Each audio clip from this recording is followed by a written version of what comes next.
سبحان اللہ و بحمدہ عدد خلقہ و رضا نفسہ و زینت عرشہ و مداد کلماتہ۔ اللہم صلی علی محمد وعلی آل محمد کما صلیت علی ابراہیم وعلی آل ابراہیم انک حمید مجید۔ اللہم بارک علی محمد وعلی آل محمد کما بارکت علی ابراہیم وعلی آل ابراہیم انک حمید مجید۔ اعوذ باللہ من الشیطان الرجیم، بسم اللہ الرحمن الرحیم۔ رب اشرح لی صدری ویسر لی امری واحلل عقدۃ من لسانی یفقہوا قولی۔ رب زدنی علما، اللہم فقہنا فی الدین، آمین یا رب العالمین۔ السلام علیکم ورحمۃ اللہ وبرکاتہ۔ سلسلہ ہے فہم القرآن کا، اور پارہ ہے پارہ نمبر 27، اور سورت ہے سورہ رحمان، آیت نمبر 30 سے شروع کریں گے۔ اعوذ باللہ من الشیطان الرجیم، بسم اللہ الرحمن الرحیم۔ فبأي آلاء ربكما تكذبان سنفرغ لكم أيها الثقلان فبأي آلاء ربكما تكذبان۔ پناہ میں آتی ہوں میں اللہ کی شیطان مردود سے۔ شروع اللہ کے نام سے جو بڑا مہربان نہایت رحم والا ہے۔ بس اے جنو انس، تم اپنے رب کے کن کن کمالات کو جھٹلاؤ گے؟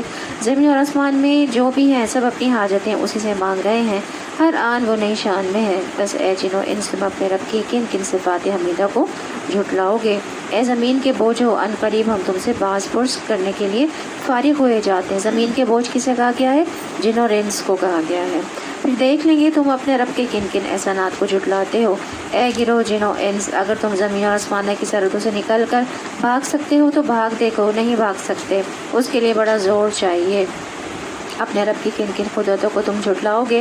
بھاگنے کی کوشش کرو گے تو تم پر آگ کا شعلہ اور دھواں چھوڑ دیا جائے گا جس کا تم مقابلہ نہ کر سکو گے۔ اے جن و انس، تم اپنے رب کی کن کن قدرتوں کا انکار کرو گے؟ کیا بنے گی پھر اس وقت جب آسمان پھٹے گا اور لال چمڑے کی طرح سرخ ہو جائے گا؟ اے جن و انس، اس وقت تم اپنے رب کی کن کن قدرتوں کو جھٹلاؤ گے؟ اس روز کسی انسان اور کسی جن سے اس کا گناہ پوچھنے کی ضرورت نہ ہوگی۔ پھر دیکھ لیا جائے گا کہ تم دونوں گروہ اپنے رب کے کن کن احسانات کا انکار کرتے ہو۔ مجرم وہاں اپنے چہروں سے پہچان لیے جائیں گے اور انہیں پیشانی کے بال اور پاؤں پکڑ کر گھسیٹا جائے گا۔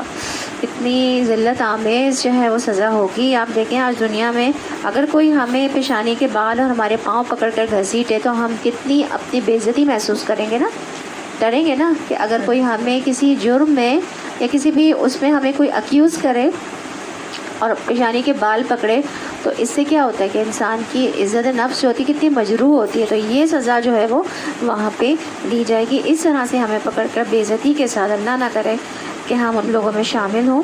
تو ان لوگوں کو جو اللہ کے احسانات نہیں مانتے ہیں اور جو مجرم لوگ ہوں گے جو کہ آیات کا انکار کرتے ہیں اللہ تعالیٰ کے، ان کے ساتھ یہ سلوک کیا جائے گا۔ اس وقت تم اپنے رب کی کن کن قدرتوں کو جھٹلاؤ گے؟ اس وقت کہا جائے گا یہ وہی جہنم ہے جس کو مجرمین جھوٹ قرار دیا کرتے تھے۔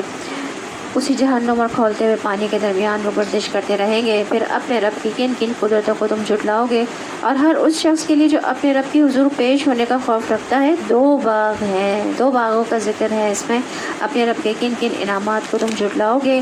ہری بھری ڈالیوں سے بھرپور اپنے رب کے کن کن انعامات کو تم جھٹلاؤ گے؟ دونوں باغوں میں 2 چشمے رواں اپنے رب کے کن کن انعامات کو تم جھٹلاؤ گے؟ اور دونوں باغوں میں ہر پھل کی 2 قسمیں، تو اپنے رب کے کن کن انعامات کو جھٹلاؤ گے؟ اب یہ جو 2 باغوں کا تذکرہ ہے یہ سورہ واقعہ میں آگے جا کے مزید ایکسپلین ہوگا۔ دونوں باغوں میں ہر پھل کی 2 قسمیں، اپنے رب کے کن کن انعامات کو تم جھٹلاؤ گے؟ جنتی لوگ ایسے فرشوں پہ تکیے لگا کے بیٹھیں گے جن کے استر دبیز ریشم کے ہوں گے اور باغوں کی ڈالیاں پھلوں سے جھکی پڑ رہی ہوں گی۔ اپنے رب کے کن کن انعامات کو تم جھٹلاؤ گے؟ ان نعمتوں کے درمیان شرمیلی نگاہوں والیاں ہوں گی جنہیں ان جنتیوں سے پہلے کبھی کسی انسان یا جنت تک چھوا نہ ہوگا۔ اور اپنے رب کے کن کن انعامات کو تم جھٹلاؤ گے؟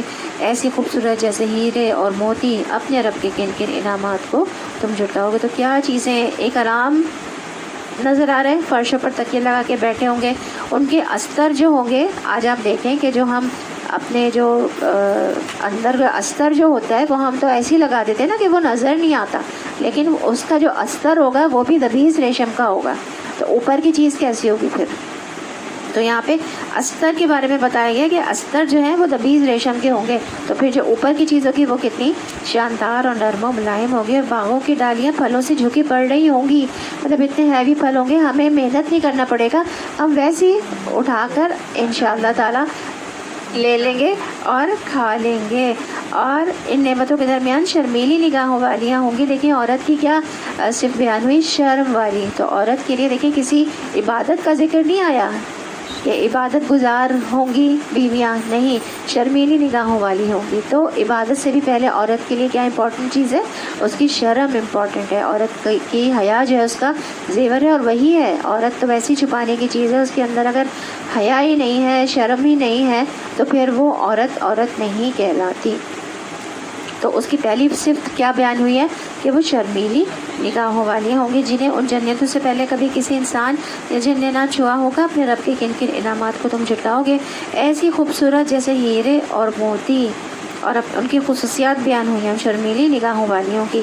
اور اپنے رب کے کن کن انعامات کو تم جھٹلاؤ گے، نیکی کا بدلہ نیکی کے سوا اور کیا ہو سکتا ہے۔ پھر اے جنو انس، اپنے رب کے کن کن اور صاف حمیدہ کا تم انکار کرو گے، اور ان 2 باغوں کے علاوہ 2 باغ اور ہیں۔ اب جو مفسرین ہیں وہ یہ کہتے ہیں کہ یہ جو پہلے جو 2 باغ کا ذکر ہوا ہے وہ ہے السابقون الاولون کے لیے۔ ایک سورہ واقعہ میں 3 گروپس کے بارے میں آئے گا، ایک دائیں والے ہیں، ایک بائیں والے، اور ایک آگے بڑھنے والے جو نیکیوں میں سبقت لے جاتے ہیں۔ تو جو پہلے 2 باغ کا ذکر ہوا یہ سابقون الاولون کے لیے ہے، اور پھر یہ جو 2 باغ ہیں نا اب یہ دائیں ہاتھ والوں کے لیے ہیں جو کہ محسنین ہیں۔ اور سابقون الاولون کون ہیں؟ وہ مقربین ہیں اللہ تعالیٰ کے۔ ان 2 باغوں کے علاوہ 2 باغ اور ہوں گے، اپنے رب کے کن کن انعامات کو تم جھٹلاؤ گے۔ گھنے سرسبز شاداب باغ، اپنے رب کے کن کن انعامات کو تم جھٹلاؤ گے۔ پہلے کیا کہا تھا؟ ہری بھری ڈالیوں سے بھرپور ہوں گے، وہ ڈالیاں جو ہے وہ بھری بھری ہوں گی۔ اور اب دوسرے جو 2 باغ ہیں ان کی صفات کیا بتائی جا رہی ہیں کہ وہ گھنے سرسبز شاداب باغ ہوں گے، اور دونوں باغوں میں 2 چشمے فواروں کی طرح ابلتے ہوں گے، اس میں 2 چشمے رواں ہوں گے، اور اس میں 2 باغوں میں 2 چشمے فواروں کی طرح ابلتے ہوں گے۔ اپنے رب کے کن کن انعامات کو تم جھٹلاؤ گے، ان میں بکثرت پھل، کھجوریں اور انار ہیں۔ یہاں پہ دیکھیں پھل، کھجور اور انار کا ذکر ہوا، اور یہاں پہ کیا لکھا ہے کہ باغوں کی ڈالیاں پھلوں سے جھکی پڑ رہی ہوں گی۔ ہر پھل کی، پہلے والے 2 باغ ہیں ان میں ہر پھل کی 2 قسمیں ہوں گی، اور جو دوسرے باغ ہیں ان میں 2 باغ ہیں ان میں جو محسنین اور اصحاب الیمین کے لیے بکثرت پھل، کھجوریں اور انار ہوں گے اس میں۔ اور اپنے رب کی کن کن نعمتوں کو تم جھٹلاؤ گے، ان نعمتوں کے درمیان خوبصورت بیویاں ہوں گی۔ اب یہاں پہ بیویاں کہا گیا ہے، اور جو پیچھے تھی وہ شرمیلی نگاہوں والیاں ہوں گی۔ تو یہاں پہ کیا وہ بتائی گئی؟ خوبصورت، ان کی سیرت اچھی ہوگی اور خوبصورت بیویاں ہوں گی۔ اپنے رب کی کن کن نعمتوں کو تم جھٹلاؤ گے، خیموں میں ٹھہرائی ہوئی حوریں ہوں گی، حوریں بھی ہوں گی جو کہ خیموں میں ٹھہرائی ہوئی ہوں گی۔ اپنے رب کے کن کن انعامات کو تم جھٹلاؤ گے، ان جنتیوں سے پہلے کبھی کسی انسان یا جن نے ان کو نہ چھوا ہوگا۔ اپنے رب کے کن کن انعامات کو تم جھٹلاؤ گے، وہ جنتی سبز قالینوں اور نفیس و نادر فرشوں پر تکیے لگا کے بیٹھیں گے۔ اپنے رب کے کن کن انعامات کو تم جھٹلاؤ گے، بڑی برکت والا ہے تیرے رب جلیل کریم کا نام، تبارک اسم ربی کا ذی الجلال والاکرام۔ اس سے یہ پتہ چلتا ہے کہ انسان کو اللہ کا ذکر کرنے کے علاوہ جس کام کا بھی آغاز کرے، ابتدا کرے، اس میں بسم اللہ پڑھنا چاہیے، کیونکہ اللہ کا نام کیا ہے؟ بابرکت ہے۔ تبارک اللہ، تبارک اسم ربی کا ذی الجلال والاکرام۔ جو ہم کہتے ہیں اللہ کا نام بڑا بابرکت ہے، تبارک اسمو، بڑا بابرکت ہے اس کا نام، تو اس کا نام اللہ کا، تو اس کا مطلب یہ ہوتا ہے کہ اللہ کا جو ذاتی نام ہے اللہ، یہ اس کا ذکر ہے۔ بسم اللہ، بسم اللہ میں بھی کیا ہے؟ اللہ آتا ہے نا، اللہ کے نام کے ساتھ شروع کرتے ہیں، تو اسی نام کے بارے میں یہ کہا جا رہا ہے۔ تو یہاں پہ الحمدللہ سورہ رحمان جو ہے کتنا واضح طور پر 2 گروپس کے بارے میں، 2 باغ ہیں، 2 باغ ایک گروپ کے لیے ہیں، 2 باغ دوسرے گروپ کے لیے ہیں، اور فرق بھی بتا دیا کہ اس میں کیسی ہوں گی چیزیں، اس میں چیزیں کیسی ہوں گی۔ تو یہ ساری علماء کرام جو مفسرین ہیں وہ یہ بیان کرتے ہیں کہ پہلے جو 2 باغ ہیں وہ السابقون الاولون کے لیے ہیں، اور جو دوسرے 2 باغ ہیں وہ اصحاب الیمین کے لیے۔ کل ہم نے فرق بھی پڑھا تھا نا 2 میں، کہ 2 میں فرق ہے، تھوڑا سا فرق ہے۔ کیا نہیں، یہ سابقون الاولون اور ان میں فرق ہے. ان کی یہاں دنیا میں جو عبادت کرتے ہیں اور جو ان کا رویہ ہے، ان کے رویوں میں فرق ہے. جیسے کہ ہم نے حضرت ابوبکر صدیق رضی اللہ عنہ کا پڑھا کہ وہ ہر نیکی میں آگے بڑھنے والے تھے، اور ان کی جو وہ ہے کام ہے، نیت ہے، وہ صرف اللہ تعالیٰ کے لیے ہے. وہ بھی میں دیکھوں گی اسی میں ہے پارے میں نا. تو پھر اور اس کو ہمیں ڈیفائن کرنا ہے. وہ کل آئی تھی آیت جس میں ڈیفائن کیا گیا تھا دونوں میں. اب شروع ہوتی ہے سورہ واقعہ. بسم اللہ الرحمن الرحیم. اذا وقعت الواقعۃ لیس لوقعتها لوقعتها کاذبۃ خافضۃ رافعۃ اذا رجت الارض رجا وبست الجبال بسا. شروع کرتی ہوں اللہ کے نام سے جو بڑا مہربان نہایت رحم والا ہے. جب وہ ہونے والا واقعہ پیش آ جائے گا تو کوئی اس کے وقوع کو جھٹلانے والا نہ ہوگا. وہ تہہ بالا کر دینے والی آفت ہوگی. اور زمین اس وقت بارگی ہلا ڈالی جائے گی اور پہاڑ اس طرح ریزہ کر دیے جائیں گے کہ پراگندہ غبار بن کر رہ جائیں گے. تم لوگ اس وقت 3 گروہوں میں تقسیم ہو جاؤ گے. تو اس صورت واقعہ میں 3 گروہوں کا ذکر ہے کہ قیامت میں لوگ 3 گروہوں میں تقسیم ہو جائیں گے. اصحاب الیمین میں، اصحاب الشمال میں، اور السابقون السابقون یا السابقون الاولون میں. اس صورت کا نام واقعہ رکھا گیا. یہ لازمی واقعہ جو ہے وہ پیش آنے والا ہے، قیامت کا، آخرت کا، اور اس کا واقع ہونا قریب ہے. اس میں جو سختیاں ہوں گی وہ بھی بڑی شدید ہوں گی. یعنی جب وہ سامنے آ جائے گی تو کوئی یہ نہیں کہہ سکے گا کہ ہم نہیں مانتے اس کو، پھر تو وہ سامنے آ ہی چکی ہوگی. اور دوسرا یہ کہ ہر چیز کے یہ معیار بدل دے گی، الٹ پلٹ کر دے گی. دنیا میں بلند مقام والوں کی پستی کا دن ہے جو اللہ کی نافرمانیوں میں بلندی حاصل کرتے رہے. اور پھر کچھ لوگوں کو قیامت کے دن جہنم کی طرف گرا دے گا اور کچھ لوگوں کو جنت کی طرف بلند کر دے گا. ان لوگوں کو قیامت کے دن اللہ بلند کر دے گا جو دنیا میں کم ترین خیال کیے جاتے تھے، اور کچھ لوگ پاؤں تلے روندے جائیں گے.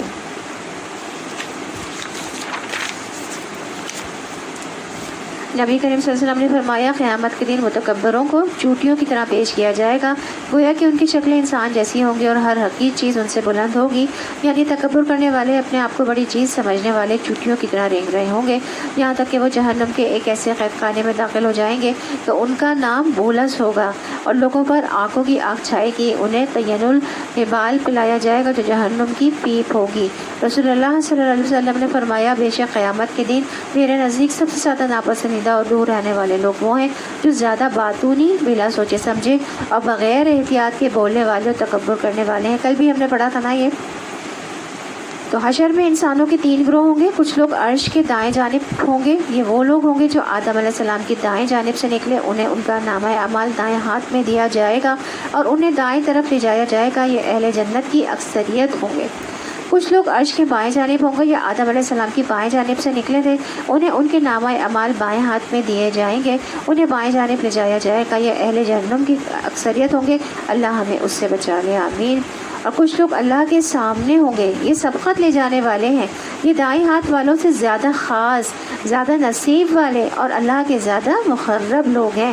ان میں رسول، انبیاء، صدیقین اور شہداء ہوں گے. وہ دائیں ہاتھ والوں سے تھوڑی کم تعداد میں ہوں گے. کچھ لوگ رحمان کے سائے تلے ہوں گے، خوش نصیب. نبی کریم صلی اللہ علیہ وسلم نے فرمایا 7 آدمی ایسے ہیں جنہیں اللہ تعالیٰ قیامت کے دن اپنے عرش کے سائے میں جگہ دے گا، جبکہ اس کے عرش کے سائے کے سوا کوئی سایہ نہ ہوگا اس دن. نمبر 1 عادل حاکم یعنی اللہ، جس کو انصاف والی جگہ پر بٹھائے اور وہ لوگوں کے درمیان عدل کرے. نمبر 2 وہ نوجوان جس نے اللہ کی عبادت میں پرورش پائی، جوانی میں عبادت کرنے والے. نمبر 3 ایسا شخص جس نے اللہ کو اکیلے میں یاد کیا اور اس کی آنکھوں سے آنسو نکل آئے. نمبر 4 وہ شخص جس کا دل مسجد میں اٹکا رہتا ہے، مسجد سے محبت کرتا ہے. نمبر 5 وہ 2 آدمی جو آپس میں اللہ کے لیے محبت کرتے ہیں. نمبر 6 وہ شخص جسے کسی بلند مرتبہ خوبصورت عورت نے اپنی طرف بلایا اور اس نے جواب دیا کہ میں اللہ سے ڈرتا ہوں، وہ مرد اس کی طرف راغب نہ ہوا. اور نمبر 7 وہ شخص جس نے اتنا پوشیدہ صدقہ کیا کہ اس کے بائیں ہاتھ کو بھی نہ پتہ چل سکا کہ دائیں ہاتھ نے کتنا اور کیا دیا، انگنت دیا. تو اس میں اگر آپ کے پاس بہت مال نہیں بھی ہے تو آپ کیا کر سکتے ہیں، ہم کوائنس اکٹھے کرتے رہیں، صدقہ باکس بنا لیں گھر میں اور پھر آپ ان کو گنے بغیر اکٹھے لا کر ڈال دیں تو کیا ہوگا، انگنت بے حساب. اور خود بھی آپ کو نہیں پتہ کہ آپ نے کیا خرچ کیا اور کسی اور کو بھی پتہ نہیں چلے گا. تو انگنت بھی ہم دے سکتے ہیں. جو باکس ہوتا ہے نا، باکس میں سے جب ہم ڈالتے جائیں گے اب تھوڑی گنیں گے کتنے پیسے، وہ آپ ویسے ہی نکال کے اب جو کسی کو بھی دینا ہے ہفتے میں، روز تو ڈالتے ہیں، ہفتے میں 1 دفعہ باہر جاتے ہیں، اگر آپ باہر جاتے ہیں تو دے دیں اس کو، پکڑا دیں، گنے نہیں آپ نے. پھر اسی طرح کچھ لوگ سونوں کے منبر پر ہوں گے، یعنی دائیں اور بائیں اور آگے کے لوگوں کے علاوہ کچھ لوگوں کی خاص شان ہوگی۔ رسول اللہ صلی اللہ علیہ وسلم نے فرمایا مہاجرین کے لیے قیامت کے دن سونے کے ممبر ہوں گے، وہ ان پر بیٹھیں گے اور ہر قسم کی گھبراہٹ سے امن میں ہوں گے، انہیں اس دن کوئی گھبراہٹ ہی نہیں ہوگی۔ دنیا میں انہوں نے بہت گھبراہٹیں دیکھی اور بہت خوف میں وقت گزارا۔ پھر اسی طرح نبی اکرم صلی اللہ علیہ وسلم نے فرمایا قیامت کے دن اللہ کے نزدیک بہترین بندے وہ ہوں گے جو اچھے انداز میں ادائیگی کرتے ہیں یعنی جو کچھ انہیں دینا ہوتا ہے بہتر انداز میں دیتے ہیں۔ قیامت کے دن بدترین لوگ کون ہوں گے؟ قیامت کے دن بدترین لوگ وہ ہوں گے جن کے شر سے ڈر کر لوگ ان سے ملنا چھوڑ دیں گے۔ آپ دیکھیں خاندانوں میں بھی ایسے لوگ ہوتے ہیں کہ جو لوگوں کو اتنا تنگ کرتے ہیں، اتنا ذلیل کرتے ہیں کہ بالآخر لوگ کہتے ہیں کہ اب بس ہو گئی، اب ان کے سامنے نہ ہی آؤ۔ تو بعض اوقات بیہودہ مذاق کرتے ہیں، بعض اوقات نقلیں اتارتے ہیں، بعض اوقات تانے دیتے ہیں، ایسے لوگ ہوتے ہیں نا، تو یہ بدترین لوگ ہوں گے۔ ہم سب کو ایسی بری عادتیں، برے اخلاق سے بچنا چاہیے، کیونکہ ایسے لوگ دنیا میں بھی بدترین ہیں تو قیامت کے دن بھی بدترین ہوں گے۔ اللہ تعالیٰ ہماری ان عادتوں کو نکال دے ہمارے اندر سے کہ ہم کسی پر ہنسے یا کسی کو تکلیف دیں۔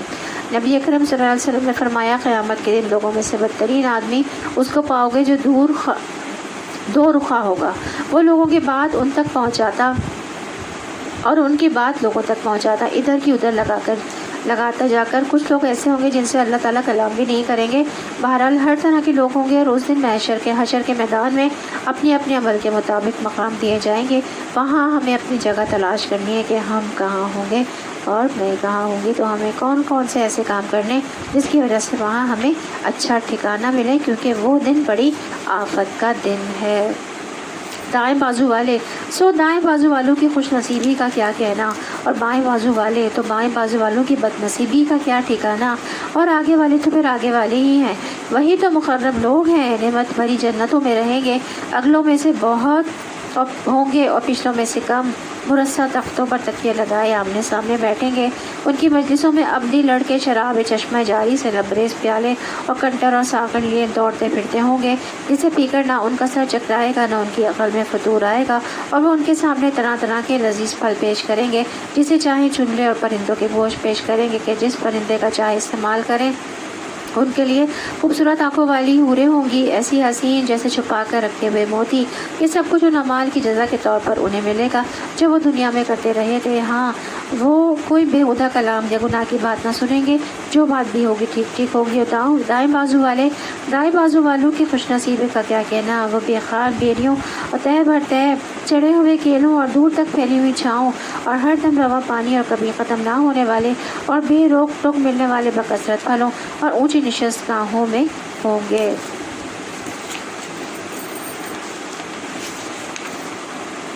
بیری کا درخت بھی ہے جنت کے درختوں میں، اور یہ درخت بڑا مبارک ہے۔ اس درخت کو کاٹنے سے منع کیا گیا ہے کیونکہ اس میں پھل بھی ہیں اور لوگوں کے لیے علاج بھی ہے۔ ابن بطال کہتے ہیں کہ وہب بن منبع نے اپنی کتاب میں یہ لکھا ہے کہ سبز بیری کے 7 پتے لے کر اسے 2 پتھروں کے درمیان کوٹ لیا جائے۔ سبز بیری کے 7 پتے لے کر 7 پتے کوٹ لیں اور اسے پانی میں ملا دیں، پھر اس پانی پر آیت الکرسی اور 3 خل پڑھیں، اس میں سے 3 گھٹ پی لیں، باقی سے غسل کر لیں، یہ بیماری کو ختم کر دے گا، اور یہ اس شخص کے لیے بھی فائدہ مند ہے جو جادو کی وجہ سے حق زوجیت ادا نہ کر سکے۔ تو بہرحال بیری کے پتوں سے علاج معروف علاج ہے جو انسان کو نظر، جادو، روحانی بیماریوں اور ویسے بھی بیماریوں میں فائدہ دیتا ہے۔ سمجھ میں آ گیا؟ سب بیری کے 7 پتے لے کر 2 پتھروں کے درمیان اسے کوٹ لیں، سلبٹے میں کوٹ لیں، اس کو یا ہون دستہ ہے اس میں کوٹ لیں اور اسے پانی میں ملا دیں، اور پھر اس پانی پر آیت الکرسی اور 3 خل پڑھیں اور اس میں سے 3 گھٹ پی لیں، باقی سے غسل کر لیں، اور یہ بیماری کو ختم کر دے گا۔ اس شخص کے لیے فائدہ مند ہے جو جادو کی وجہ سے، مطلب کوئی کسی بھی قسم کا جادو اس سے صحیح ہو جاتا ہے، دور ہو جاتا ہے۔ کئی دفعہ کر لیں تو بہتر ہو جائے گا۔ اچھا ٹھیک ہے۔ ان کی بیویوں کو ہم خاص طور پر نئے سرے سے پیدا کریں گے اور انہیں باقرہ بنا دیں گے اپنے شوہروں کی عاشق اور عمر میں ہم سے۔ یہ کچھ دائیں بازو والوں کے لیے ہے، وہ اگلوں میں سے بہت ہوں گے اور پچھلوں میں سے بھی بہت، اور بائیں بازو والوں کی بد نصیبی کا کیا پوچھنا۔ وہ لو کی لپٹ اور کھولتے ہوئے پانی اور کالے دھوئیں کے سائے میں ہوں گے، جو نہ ٹھنڈا ہوگا نہ آرام دے. یہ وہ لوگ ہوں گے جو اس انجام کو پہنچنے سے پہلے خوشحال تھے اور گناہ عظیم پر اصرار کرتے تھے. کہتے تھے کیا جب ہم مر کر خاک ہو جائیں گے اور ہڈیوں کا پنجر رہ جائیں گے تو پھر اٹھا کر کھڑے کیے جائیں گے، اور کیا ہمارے باپ دادا بھی اٹھائے جائیں گے جو پہلے گزر چکے؟ اے نبی صلی اللہ علیہ وسلم، ان لوگوں سے کہو یقیناً اگلے اور پچھلے سب ایک دن ضرور جمع کیے جائیں گے جس کا وقت مقرر کیا جا چکا ہے. پھر اے گمراہو، جھٹلانے والو، تم زقوم کے درخت کی غذا کھانے والے ہو. زقوم کے درخت کا ایک قطرہ دنیا میں پڑ جائے تو ہر چیز کو جلا دے، اسی سے تم پیٹ بھرو گے اور اوپر سے کھولتا ہوا پانی تونس لگے ہوئے اونٹ کی طرح پیو گے. یہ ہے ان بائیں بازو والوں کی ضیافت کا سامان روز جزا میں. ہم نے تمہیں پیدا کیا ہے، پھر کیوں تصدیق نہیں کرتے؟ کبھی تم نے غور کیا یہ نطفہ جو تم ڈالتے ہو اس سے بچہ تم بناتے ہو، یا اس کے بنانے والے ہم ہیں؟ ہم نے تمہارے درمیان موت کو تقسیم کیا اور ہم اس سے عاجز نہیں ہیں کہ تمہاری شکلیں بدل دیں اور کسی ایسی شکل میں تمہیں پیدا کر دیں جس کو تم نہیں جانتے. اپنی پہلی پیدائش کو تو تم جانتے ہی ہو، پھر کیوں سبق نہیں لیتے؟ کبھی تم نے سوچا یہ بیج جو تم بوتے ہو ان سے کھیتیاں تم اگاتے ہو یا ان کے اگانے والے ہم ہیں؟ ہم چاہیں تو ان کھیتیوں کو بھوس بنا کر رکھ دیں اور تم طرح طرح کی باتیں بناتے رہ جاؤ کہ ہم پر تو الٹی چٹکی پڑ گئی، بلکہ ہمارے تو نصیب ہی پھوٹے ہوئے ہیں. کبھی تم نے آنکھیں کھول کر دیکھا یہ پانی جو تم پیتے ہو اسے تم نے بادل سے برسایا ہے یا اس کے برسانے والے ہم ہیں؟ ہم چاہیں تو اسے سخت کھاری بنا کر رکھ دیں، پھر کیوں تم شکر گزار نہیں ہوتے؟ کبھی تم نے خیال کیا کہ یہ آگ جو تم سلگاتے ہو اس کا درخت تم نے پیدا کیا ہے یا اس کا پیدا کرنے والے ہم ہیں؟ ہم نے اس کو یاد دہانی کا ذریعہ اور حاجت مندوں کے لیے سمانے سے اس بنا دیا. بس اے نبی صلی اللہ علیہ وسلم، اپنے رب عظیم کے نام کی تسبیح کرو. تو سبحان ربی العظیم یعنی اللہ کو ہر طرح کے عیب سے دور قرار دو، اس کی نعمتوں پر اس کی تعریف بیان کرو اور اس کا شکر ادا کرو. رسول اللہ صلی اللہ علیہ وسلم سے پوچھا گیا کون سا کلام افضل ہے؟ تو آپ صلی اللہ علیہ وسلم نے فرمایا جو اللہ نے اپنے بندوں اور اپنے فرشتوں کے لیے چنا. سبحان اللہ و بحمدہ تمام مخلوق کا رزق ہے اس میں. حضرت نوح علیہ السلام کی جب وفات کا قریب آیا تو انہوں نے اپنے بیٹے سے فرمایا کہ میں تمہیں وصیت کر رہا ہوں جس میں 2 باتوں کا حکم ہے اور 2 باتوں سے روک رہا ہوں.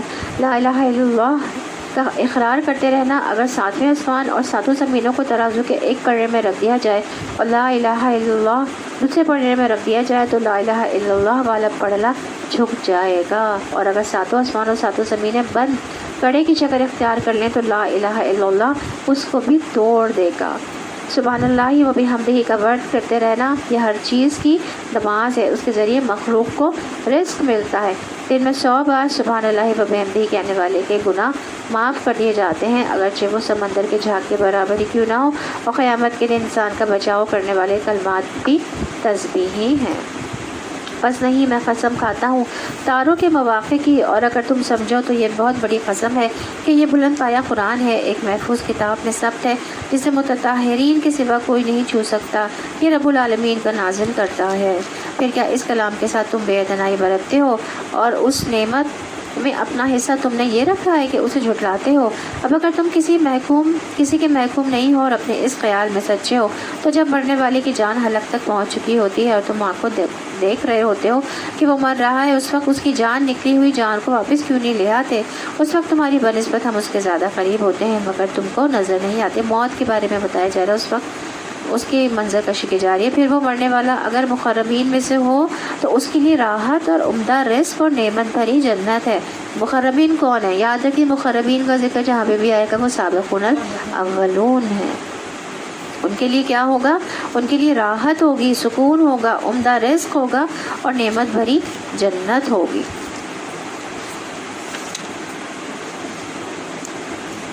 اگر مرنے والا مقربین میں سے ہو تو اس کو راحت، روح اور ریحان کی خوشخبریاں دی جائیں گی. اللہ ہم سب کو بھی ایسی خوشخبریاں دے، آمین.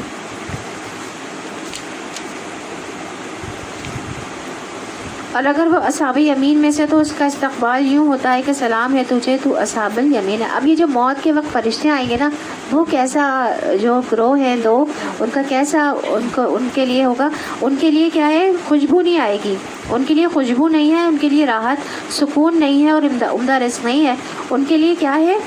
ان کا استقبال یوں ہوتا ہے، ان کے اوپر سلامتی بھیجی جاتی ہے کہ سلام ہے تجھے، تو اصحاب الیمین میں سے ہے.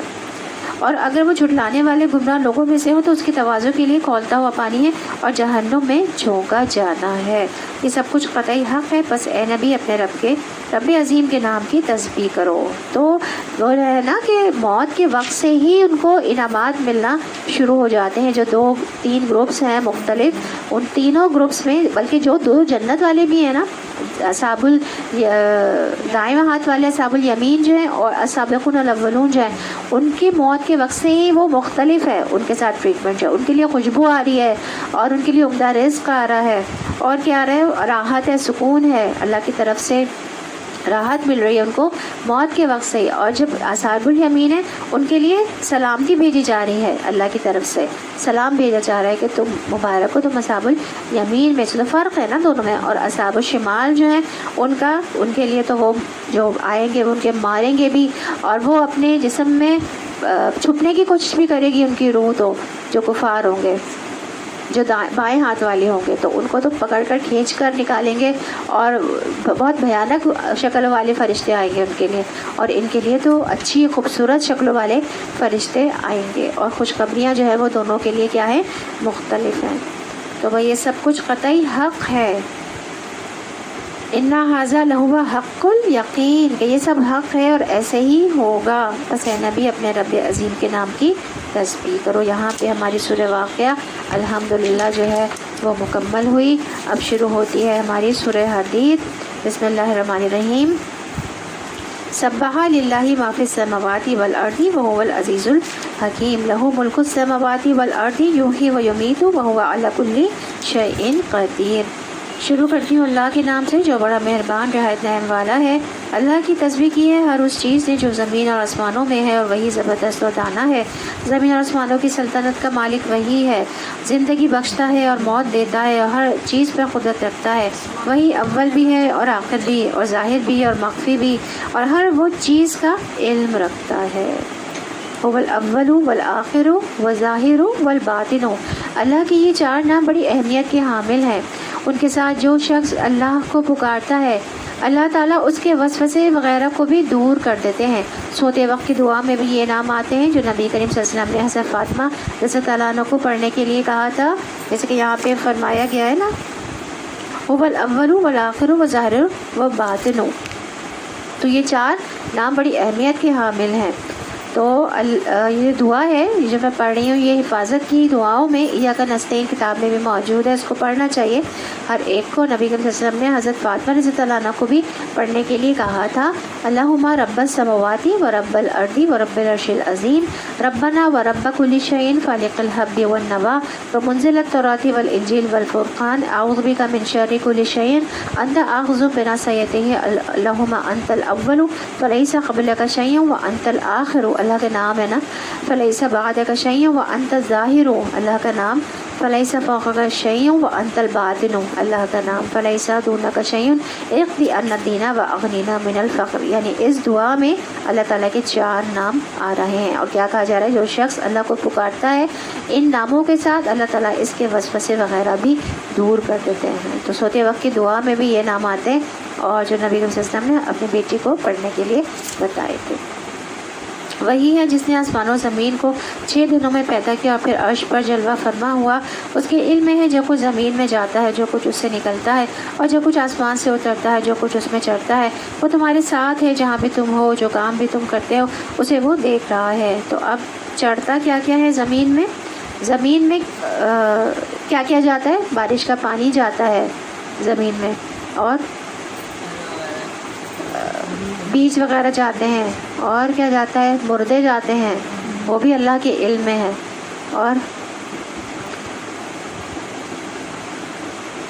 اور جو کچھ اس سے نکلتا ہے وہ تو لاتعداد چیزیں نکلتی ہیں زمین میں، کتنی چیزیں ہیں جو کہ نکل رہی ہوتی۔ پانی جو ہے نا زمین جذب بھی کر لیتی ہے، زمین میں یہ خصوصیت ہے کہ وہ پانی کو بھی اپنے اندر جذب کر لیتی ہے، تو بارش کا پانی بھی زمین کے اندر جذب ہو جاتا ہے۔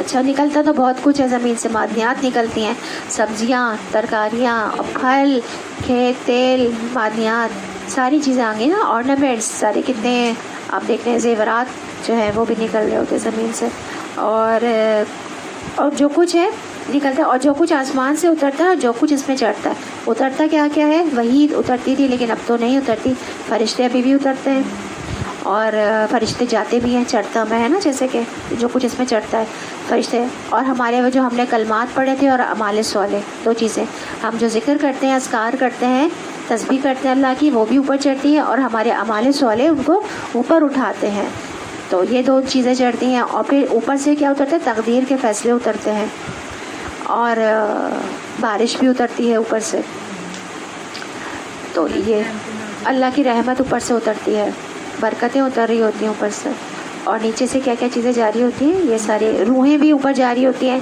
اور جو مر جاتی ہیں دنیا سے جو لوگ چلے جاتے ہیں ان کی روحیں بھی اوپر جاری ہوتی ہیں۔ تو وہ تمہارے ساتھ ہے جہاں تم بھی ہو، جو کام بھی تم کرتے ہو اسے وہ دیکھ رہا ہے، وہی ہے زمین آسمانوں کی بادشاہی کا مالک، اور تمام معاملات فیصلے کے لیے اسی کی طرف رجوع کیے جاتے ہیں، وہی رات کو دن میں اور دن کو رات میں داخل کرتا ہے، اور دلوں کے چھپے ہوئے راز تک جانتا ہے۔ ایمان لاؤ اللہ اور اس کے رسول پر، اور خرچ کرو ان چیزوں میں سے جن پر اس نے تم کو خلیفہ بنایا ہے، اور جو لوگ تم میں سے ایمان لائیں گے اور مال خرچ کریں گے ان کے لیے بڑا اجر ہے، یعنی جن چیزوں پر اللہ تعالیٰ نے خلیفہ بنایا ہے، تو یہاں پہ ایک انوکھے انداز سے خرچ کرنے کے لیے اوپر ابھارا جا رہا ہے کہ اس میں سے خرچ کرو، کہ جن چیزوں کے اوپر اللہ نے تم کو جانشین بنایا ہے، یعنی جو چیزیں تمہاری کسٹڈی میں دے دی، جو تمہاری ملکیت میں ہیں، جو اس سے پہلے کسی اور کے پاس تھیں اب تمہارے پاس آ گئی۔ جانشینی کیا ہوتی ہے؟ ایک کے بعد ایک کے پاس جانا، کسی چیز کا وارث ہو جانا، جیسے کہ مکان ہوتے ہیں، گھر ہوتے ہیں، تو وہ چیزیں کیا ہوتی ہیں کہ وہ جانشینی اختیار کر لیتے ہیں نا۔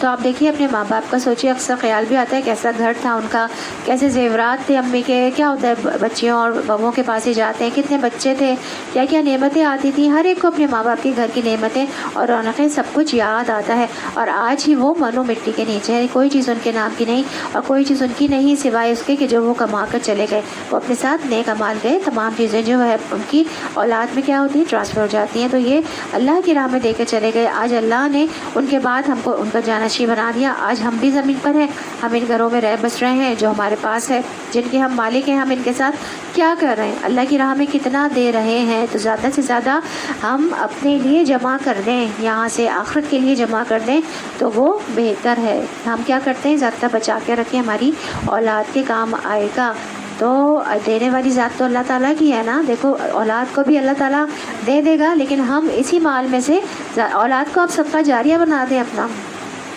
تو ہم اسی مال میں سے اپنے لیے بہت ساری تیاری کر کے جا سکتے ہیں، صرف یہیں رکھنا چاہتے ہیں، آگے بھی بھیجنا چاہتے ہیں، پھر ہمارے بعد ہماری اولادیں اور ہمارے بعد میں آنے والے لوگ ہوں گے جن تک یہ سب کچھ منتقل ہو جائے گا، پھر وہ اپنی مرضی سے کریں گے یہ سب کچھ، جو کچھ ہے وہ چاہیں گے تو اللہ کے راستے میں دیں، آپ کی طرف سے چاہیں تو نہ دیں، ہو سکتا ہے آپ کی اولاد آپ کی طرف سے دے ہی نہ، آپ نے اپنی اولاد کے لیے اتنا بنایا، ایک واضحوں کو میں نے دیکھا ہے ہر بچے کے لیے الگ الگ گھر فلیٹ بنا کے دیتے ہیں، تو آپ دیکھیں آپ کی اولاد کیا پتہ نہ کرے آپ کے لیے بعد میں، تو آپ کم از کم اپنے لیے تو کچھ نہ کچھ اگر ہے آپ کے پاس تو آپ بنا دیں، لیکن اپنے لیے بھی تو کچھ نہ کچھ نکال کر جائیں نا، لوگ اپنے لیے نہیں کچھ کرتے، تو مطلب اپنے لیے جمع کر دیں، آخرت کے لیے کچھ نہ کچھ کر کے جانا چاہیے۔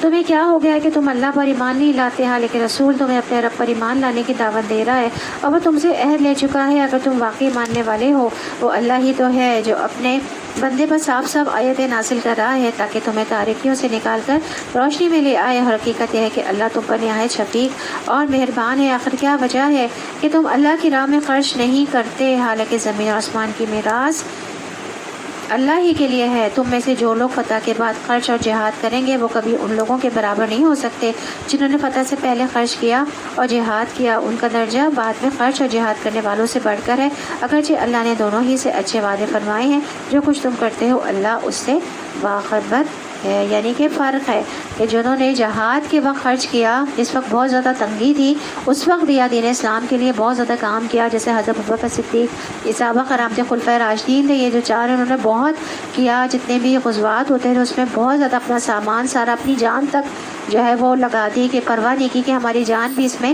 جا سکتی ہے، تو ان لوگوں نے اس وقت جو کیا اصل میں بعد میں جب اسلام جو ہے وہ مضبوطی آ گئی، اسلام میں مکہ فتح ہو گیا، اس کے بعد جو کیا ان کا وہ درجہ نہیں ہے، ٹھیک ہے، ہمارا بھی وہ درجہ نہیں ہو سکتا اسلام کے لیے، جو کہ اس وقت جب نیا نیا اسلام آیا تھا اور لوگوں نے آگے بڑھ کر اس وقت ہجرت بھی کی تھی، اپنے گھر بار چھوڑے، نبی کریم صلی اللہ علیہ وسلم کا اتنا ساتھ دیا، اپنے پورے گھر بار چھوڑ کے ان کے ساتھ وہاں چلے گئے تھے، مطلب اپنا پورا سب کچھ A to Z ختم کر دیا تھا، تو وہ لوگوں کا جو درجہ ہے ظاہر ہے وہ زیادہ ہے۔ اس کے بعد بھی اسی دور میں جو لوگ نے اسلام کے مستحکم ہونے کے بعد کام کیا، ان کا بھی وہ درجہ نہیں، تو ہم تو پھر پتہ نہیں کسی بھی درجے میں شاید نہیں آتے۔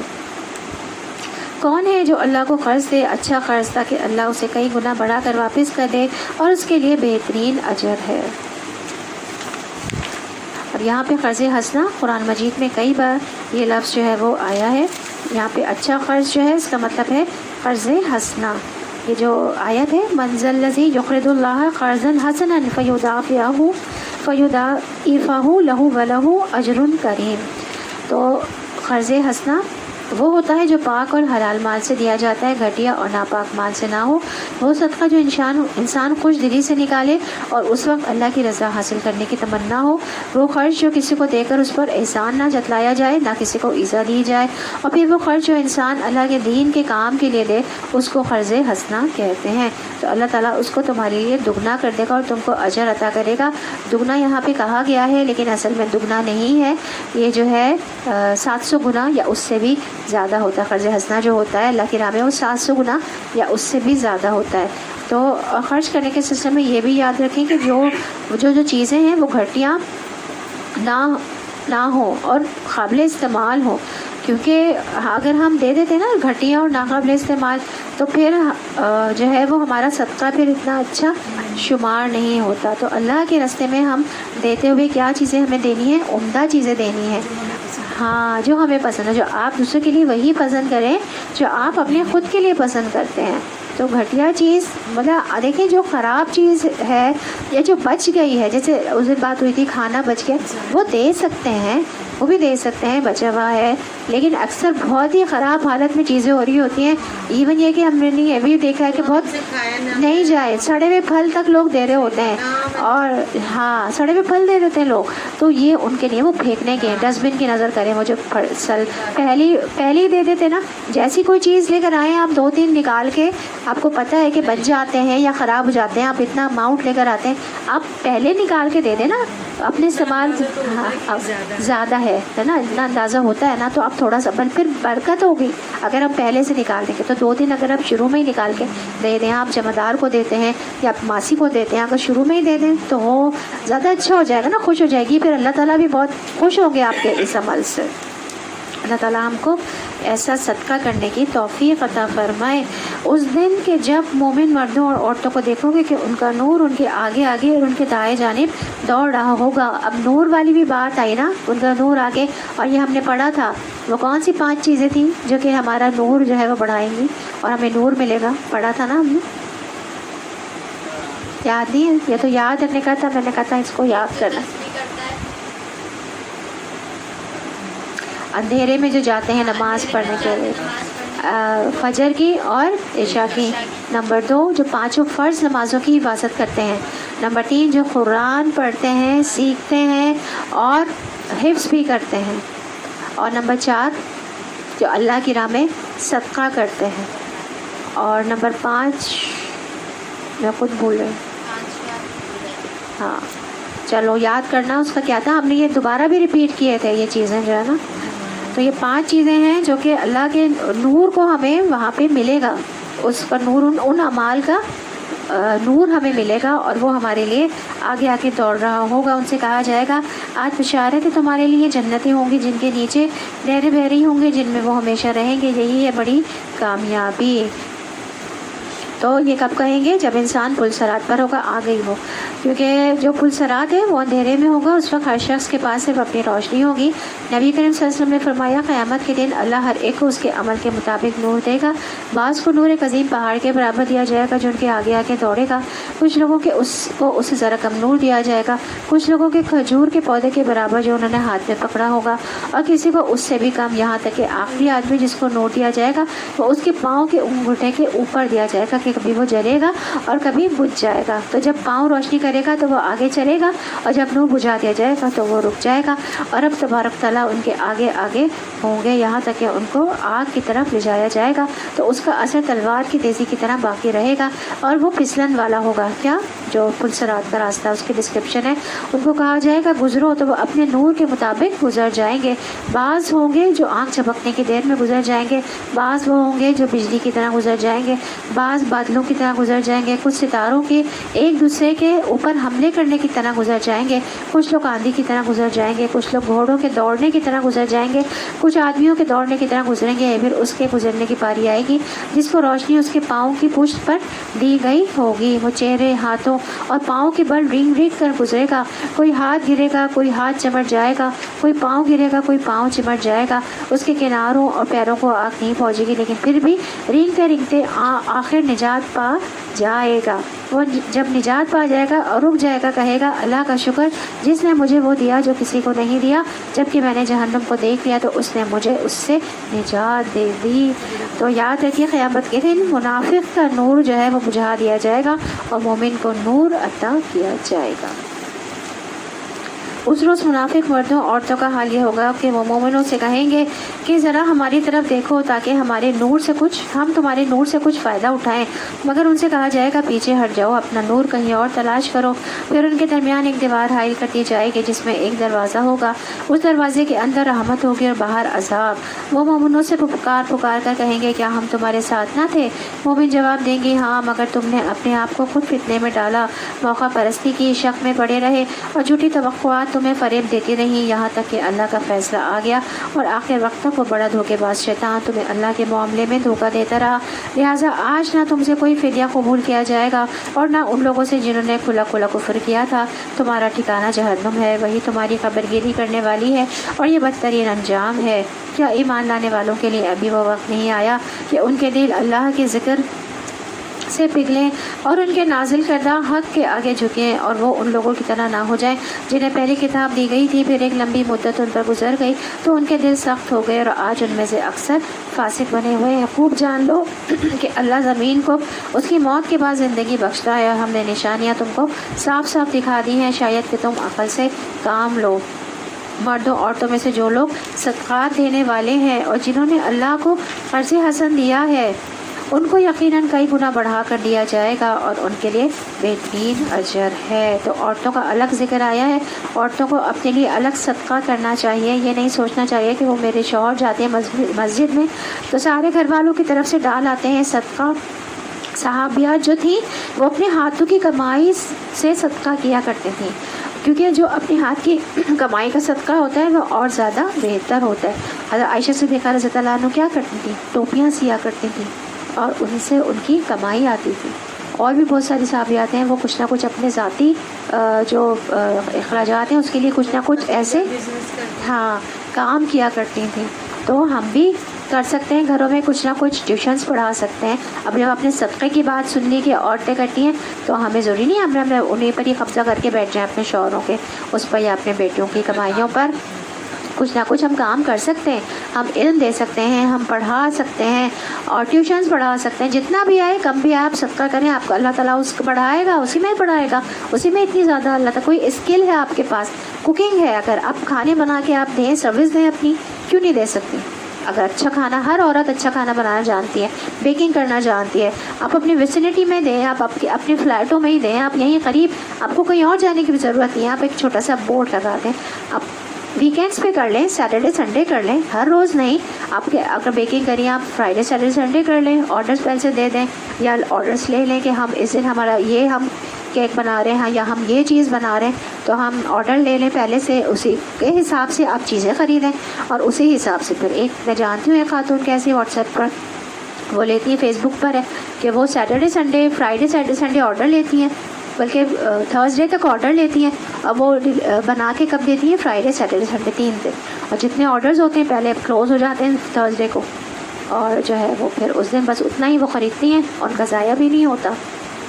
تو یہ اکثر پارٹیز وغیرہ کب ہوتی ہیں؟ سیٹرڈے سنڈیز ہی ہو رہی ہوتی ہے نا، فرائیڈے سیٹرڈے سنڈیز ہی ہو رہی ہوتی ہے، تو آسانی ہے، انسان کے پاس عقل ہے، اگر عقل استعمال کرے تو کیوں نہیں کام ہو سکتا، بہت اچھے کام ہو سکتے ہیں۔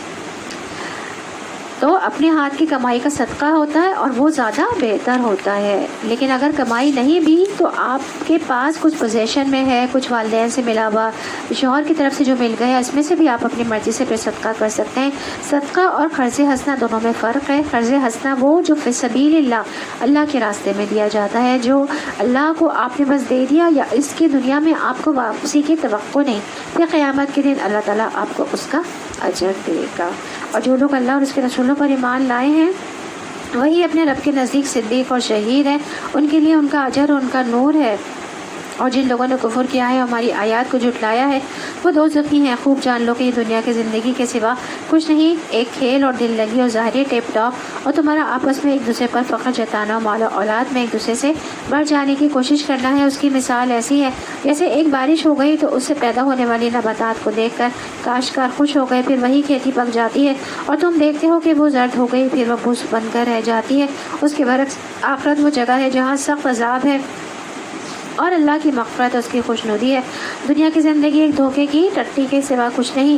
دوڑو اور ایک دوسرے سے آگے بڑھنے کی کوشش کرو اپنے رب کی مغفرت اور اس جنت کی طرف جس کی وسعت آسمان و زمین جیسی ہے, جو مہیا کی گئی ہے ان لوگوں کے لیے جو اللہ اور اس کے رسولوں پر ایمان لائے ہیں. یہ اللہ کا فضل ہے, جسے چاہتا ہے عطا فرماتا ہے, اور اللہ بڑے فضل والا ہے. کوئی مصیبت ایسی نہیں جو زمین میں یا تمہارے اپنے نفس پر نازل ہوتی ہے اور ہم نے اس کو پیدا کرنے سے پہلے ایک کتاب یعنی نوشتہ تقدیر میں لکھ نہ دیا ہو, یعنی لوح محفوظ میں.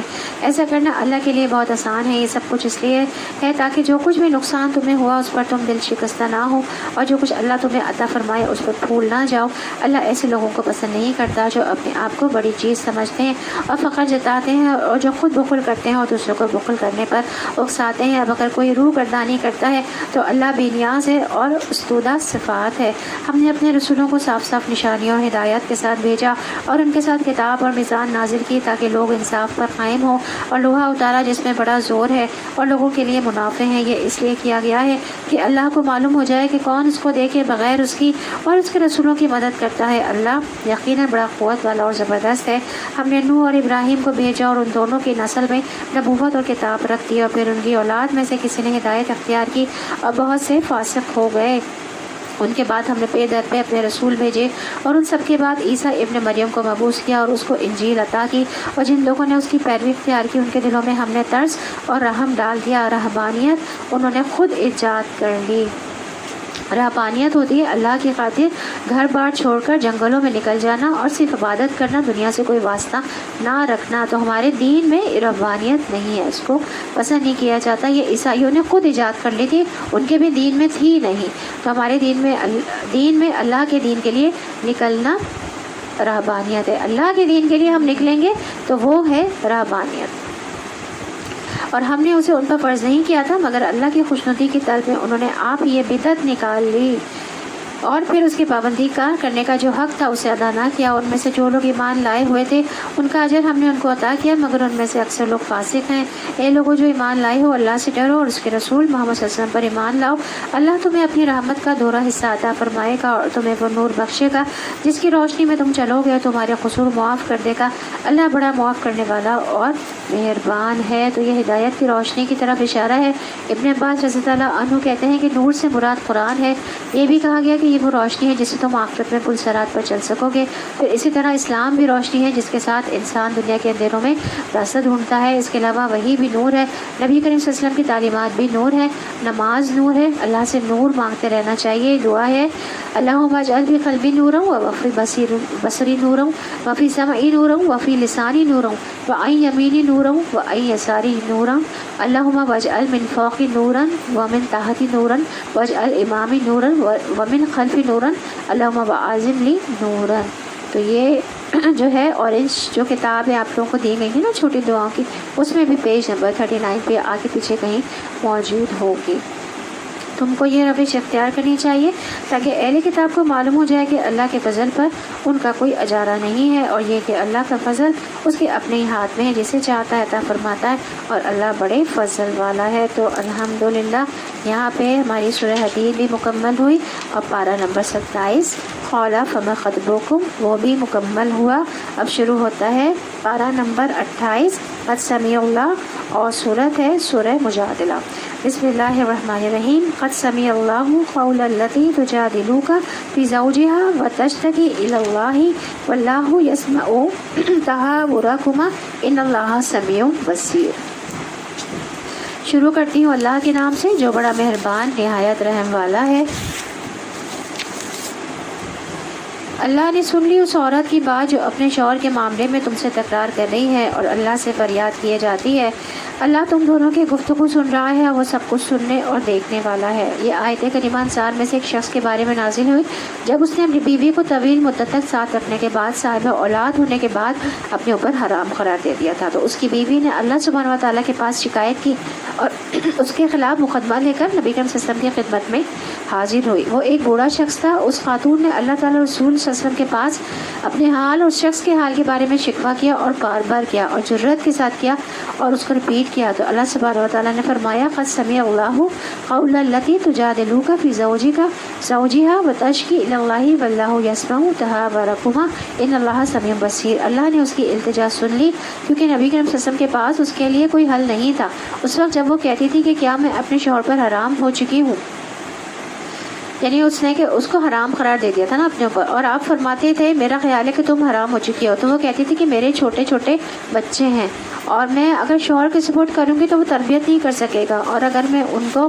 اپنے پاس رکھوں گی تو وہ بھوکے مر جائیں گے، تو میرے لیے اس میں کوئی حل نکالیے۔ تو بار بار کی تکرار کے بعد جب کوئی حل نہ نکلا تو اللہ تعالیٰ نے اس عورت کی بات سن لی، اس کی التجا سن لی، اور پھر یہ آیات جو ہے وہ نازل ہوئی۔ ان کی بات جو نبی صلی اللہ علیہ وسلم کے ساتھ ہو رہی تھی وہ بھی سن لی، کیونکہ ان اللہ سمیع، اللہ بے شک سننے والا ہے، یعنی ساری مخلوق بیک وقت اللہ کو پکار رہی ہوتی ہے اور اللہ ان میں سے ہر ایک ہی الگ الگ سن سکتا ہے، یہ اللہ کے سوا کسی کے بس میں نہیں۔ اور وہ لوگوں کی اس طرح باتیں سنیں، مختلف زبانیں، مختلف آوازیں، مختلف اوقات، مختلف ضروریات اور مختلف حاجتیں۔ تو حضرت عائشہ صدیقہ رضی اللہ عنہ کہتی ہیں کہ میں اس خاتون کی بات سن رہی تھی مگر مجھے اس سے کچھ باتیں سمجھ ہی نہیں آ رہی تھی۔ وہ رسول اللہ صلی اللہ علیہ وسلم سے اپنے شوہر کی شکایت کر رہی تھی، تو اس سے بھی پتہ چلتا ہے کہ اس عورت کی سمجھداری اتنی تھی کہ اپنے شوہر کی شکایت کرنی تھی تو اتنی خاموشی سے کے ساتھ کہ کسی دوسری کو پتہ نہ چلے۔ تو حضرت عائشہ صدیقہ رضی اللہ عنہ وہ کہتی کہ میں بھی نہیں سن سکی اور نہ سمجھ پائی کہ وہ کیا بات کر رہی ہے۔ تو اب آپ دیکھیے کہ اللہ تعالیٰ سب کی سن رہا ہوتا ہے، وہ بصیر ہے، دیکھنے والا ہے، خوب دیکھنے والا ہے، جو اندھیری رات میں سیاہ پتھر پر رینگتی ہوئی سیاہ چوٹی کو بھی دیکھ لیتا ہے۔ تو یہ اللہ سبحانہ تعالیٰ کے کمال سماع و بصر کی خبر ہے کہ اللہ تعالیٰ چھوٹے بڑے تمام امور کو اپنے سماع و بصر کے ساتھ یعنی دیکھنے اور سننے کے ساتھ ان کا احاطہ کیے ہوئے ہے، اور اللہ تعالیٰ پھر صرف سنتا ہی نہیں بلکہ مسائل کو حل بھی کرتے ہیں۔ اور اللہ تعالیٰ نے اس کی عورت کی مشکل و مصیبت کو سن لیا اور اس کے ازالے کے لیے حکم بھی نازل فرما دیا۔ تم میں سے جو لوگ اپنی بیویوں سے زہار کرتے ہیں، اس جو حرام قرار دیتے تھے نا پہلے، اس کو کہا جاتا تھا زہار کرنا، زہار کرتے ہیں، ان کی بیویاں ان کے مائیں نہیں ہیں، ان کی مائیں تو وہی ہیں جنہوں نے ان کو جنا ہے۔ یہ لوگ ایک سخت ناپسندہ جھوٹی بات کہتے ہیں، اور حقیقت یہ ہے اللہ بڑا معاف کرنے والا اور درگزر فرمانے والا ہے۔ جو لوگ اپنی بیویوں سے زہار کریں پھر اپنی اس بات سے رجوع کریں جو انہوں نے کہی تھی، تو خبر اس کے کہ دونوں ایک دوسرے کو ہاتھ لگائیں، ایک غلام آزاد کرنا ہوگا، یعنی کہ قسم کھا لیتے تھے نا تو قسم کا کفارہ ادا کرنا ہوگا۔ اس طرح سے اس سے تم کو نصیحت کی جاتی ہے، اور جو کچھ تم کرتے ہو اللہ اس سے باخبر ہے۔ اور جو شخص غلام نہ پائے وہ 2 مہینے کے پے در پہ روزے رکھے، خبر اس کے کہ دونوں ایک دوسرے کو ہاتھ لگائیں، اور جو اس پر بھی قادر نہ ہو تو وہ 60 مسکینوں کو کھانا کھلائے۔ یہ اس حکم اس لیے دیا جا رہا ہے کہ تم اللہ اور اس کے رسول پر ایمان لاؤ، یہ اللہ کی مقرر کی ہوئی حدیں ہیں، وہ کافروں کے لیے دردناک سزا ہے۔ جو لوگ اللہ اور اس کے رسول کی مخالفت کرتے ہیں وہ اسی طرح ذلیل و خوار کر دیے جاتے ہیں جس طرح ان سے پہلے کے لوگ ذلیل و خوار کیے جا چکے ہیں۔ ہم نے صاف صاف آیات نازل کر دی ہیں اور کافروں کے لیے ذلت کا عذاب ہے۔ تو اللہ اور اس کے رسول صلی اللہ علیہ وسلم پر ایمان لانا اور ان کا ادب اور احترام کرنا، ان کی اطاعت کرنا، ان کے اقوال کے آگے سر تسلیم کم کرنا، یہ ہمارے ایمان کا تقاضا ہے۔ لیکن اگر کوئی ایسا نہیں کرتا اور انہیں اللہ یا اللہ کے رسول کی بات پر کوئی آبجیکشن ہے یا ان کے فیصلے پر کوئی ناراضگی ہے، تو پھر ایسی صورت میں وہ تیار ہو جائیں کہ اللہ تعالیٰ ان کو ذلت سے دوچار کرے گا۔ یاد رکھیے دنیا میں تو ذلت کی بات کی گئی ہے، لیکن آخرت میں بھی جنت سے محرومی کی بات بھی آتی ہے۔ حدیث میں رسول اللہ صلی اللہ علیہ وسلم نے فرمایا میری ساری امت جنت میں جائے گی سوائے اس کے جس نے انکار کیا۔ تو صحابہ نے عرض کیا یا رسول اللہ انکار کون کرتا ہے؟ تو آپ نے فرمایا جو میری اطاعت کرے گا وہ جنت میں داخل ہوگا۔ یعنی وہ صرف اللہ تعالیٰ کی اطاعت کافی نہیں، اللہ تعالیٰ کے ساتھ ساتھ رسول اللہ صلی اللہ علیہ وسلم کی اطاعت بھی ضروری ہے، اور جو میری نافرمانی کرے گا یقیناً اس نے اس کا انکار کیا۔ اسی طرح اللہ اور اس کے رسول کی مخالفت سے انسان فتنے میں بھی پڑ جاتا ہے۔ صالحین نبی کریم صلی اللہ علیہ وسلم کی بات کے آگے کسی اور کی بات کو قبول نہیں کرتے تھے۔ قتادہ بیان کرتے ہیں کہ ابن سیرین نے ایک شخص کے سامنے نبی کریم صلی اللہ علیہ وسلم کی کوئی حدیث بیان کی تو وہ شخص بولا کہ فلاں شخص نے تو کوئی اور بات کہی ہے، تو ابن سیرین نے کہا میں تمہیں نبی کریم صلی اللہ علیہ وسلم کی حدیث سنا رہا ہوں اور تم کہہ رہے ہو کہ فلاں نے تو یہ کہا ہے، آئندہ مجھ سے کوئی بات نہ کرنا، یعنی اس پر سخت ناراض ہو گئے۔ اس دن یہ ذلت کا عذاب ہونا ہے، اور جب اللہ ان سب کو پھر سے زندہ کر کے اٹھائے گا، انہیں بتا دے کر کے وہ کیا کچھ کر کے آئے ہیں، وہ بھول گئے ہیں، مگر اللہ نے ان کا سب کیا دھرا گن گن کر محفوظ کر رکھا ہے، اور اللہ ایک ایک چیز پر شاہد ہے۔ کیا تم کو خبر نہیں ہے کہ زمینوں اور آسمانوں کی ہر چیز کا علم اللہ کو ہے؟ کبھی ایسا نہیں ہوتا کہ 3 آدمیوں میں کوئی سرگوشی کرے اور ان کے درمیان چوتھا اللہ نہ ہو، یا 5 آدمیوں میں سرگوشی اور ان کے اندر چھٹا اللہ نہ ہو۔ خفیہ بات کرنے والے خواہ اس سے کم ہو یا زیادہ، جہاں کہیں بھی وہ ہوں گے اللہ ان کے ساتھ ہوتا ہے۔ پھر قیامت کے روز وہ ان کو بتا دے گا کہ انہوں نے کیا کچھ کیا۔ اللہ ہر چیز کا علم رکھتا ہے۔ کیا تم نے دیکھا نہیں ان لوگوں کو جنہیں سرگوشیاں کرنے سے منع کر دیا گیا تھا، پھر بھی وہ وہی حرکت کیے جاتے ہیں جس سے انہیں منع کیا گیا تھا؟ یہ لوگ چھپ چھپ کر آپس میں گناہ اور زیادتی رسول کی نافرمانی کی باتیں کرتے ہیں، اور جب تمہارے پاس آتے ہیں تو تمہیں اس طریقے سے سلام کرتے ہیں جس طرح اللہ نے تم پر سلام نہیں کیا، اور اپنے دلوں میں کہتے ہیں کہ ہمارے ان باتوں پر اللہ ہمیں عذاب کیوں نہیں دیتا۔ ان کے لیے جہنم ہی کافی ہے، اسی کا وہ ایندھن بنیں گے، بڑا ہی برا انجام ہے ان کا۔ اے لوگوں جو ایمان لائے ہو، جب تم آپس میں پوشیدہ بات کرو تو گناہ اور زیادتی اور رسول کی نافرمانی کی باتیں نہیں بلکہ نیکی اور تقویٰ کی باتیں کرو، اور اس خدا سے ڈرتے رہو جس کے حضور تمہیں حشر میں پیش ہونا ہے۔ کانا پھوسی تو ایک شیطانی کام ہے، اور وہ اس لیے کی جاتی ہے کہ ایمان لانے والے لوگ اس سے رنجیدہ ہوں، حالانکہ بے اذن خدا وہ انہیں کچھ بھی نقصان نہیں پہنچا سکتی، اور مومنوں کو اللہ ہی پر بھروسہ کرنا چاہیے۔ کیا کہا جا رہا ہے آپس میں پوشیدہ بات کریں تو گناہ اور زیادتی اور رسول صلی اللہ علیہ وسلم کی نافرمانی کی بات نہیں کرنی ہے، بلکہ ہم تقویٰ کی اور نیکی کی بات کر سکتے ہیں۔ اگر ہم 4 لوگ بیٹھے ہو، 3 اگر کریں بھی بات اگر چپکے سے، تو نیکی اور تقویٰ کی وہ بات ہونی چاہیے، اور کوئی گناہ کی یا زیادتی کی یا رسول صلی اللہ علیہ وسلم کی نافرمانی کی بات نہیں ہونی چاہیے۔ ویسے بھی ایک اور حدیث ہے نا نبی کریم جس میں فرمایا ہے کہ 3 لوگ اگر بیٹھے ہوں تو 2 لوگ آپس میں چپکے چپکے بات نہیں کریں کہ تیسرے کو اس سے تکلیف ہوتی ہے۔ تو کانا پھوسی تو ایک شیطانی کام ہے، اور وہ اس لیے کی جاتی ہے تاکہ ایمان والے لوگ اس سے رنجیدہ ہوں۔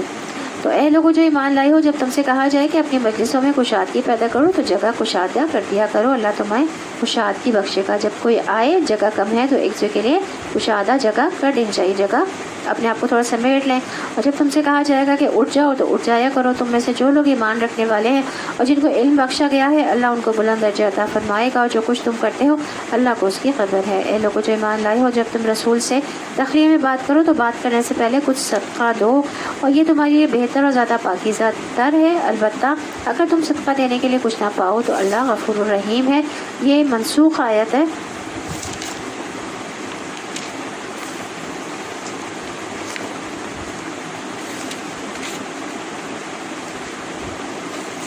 آیت نمبر 12۔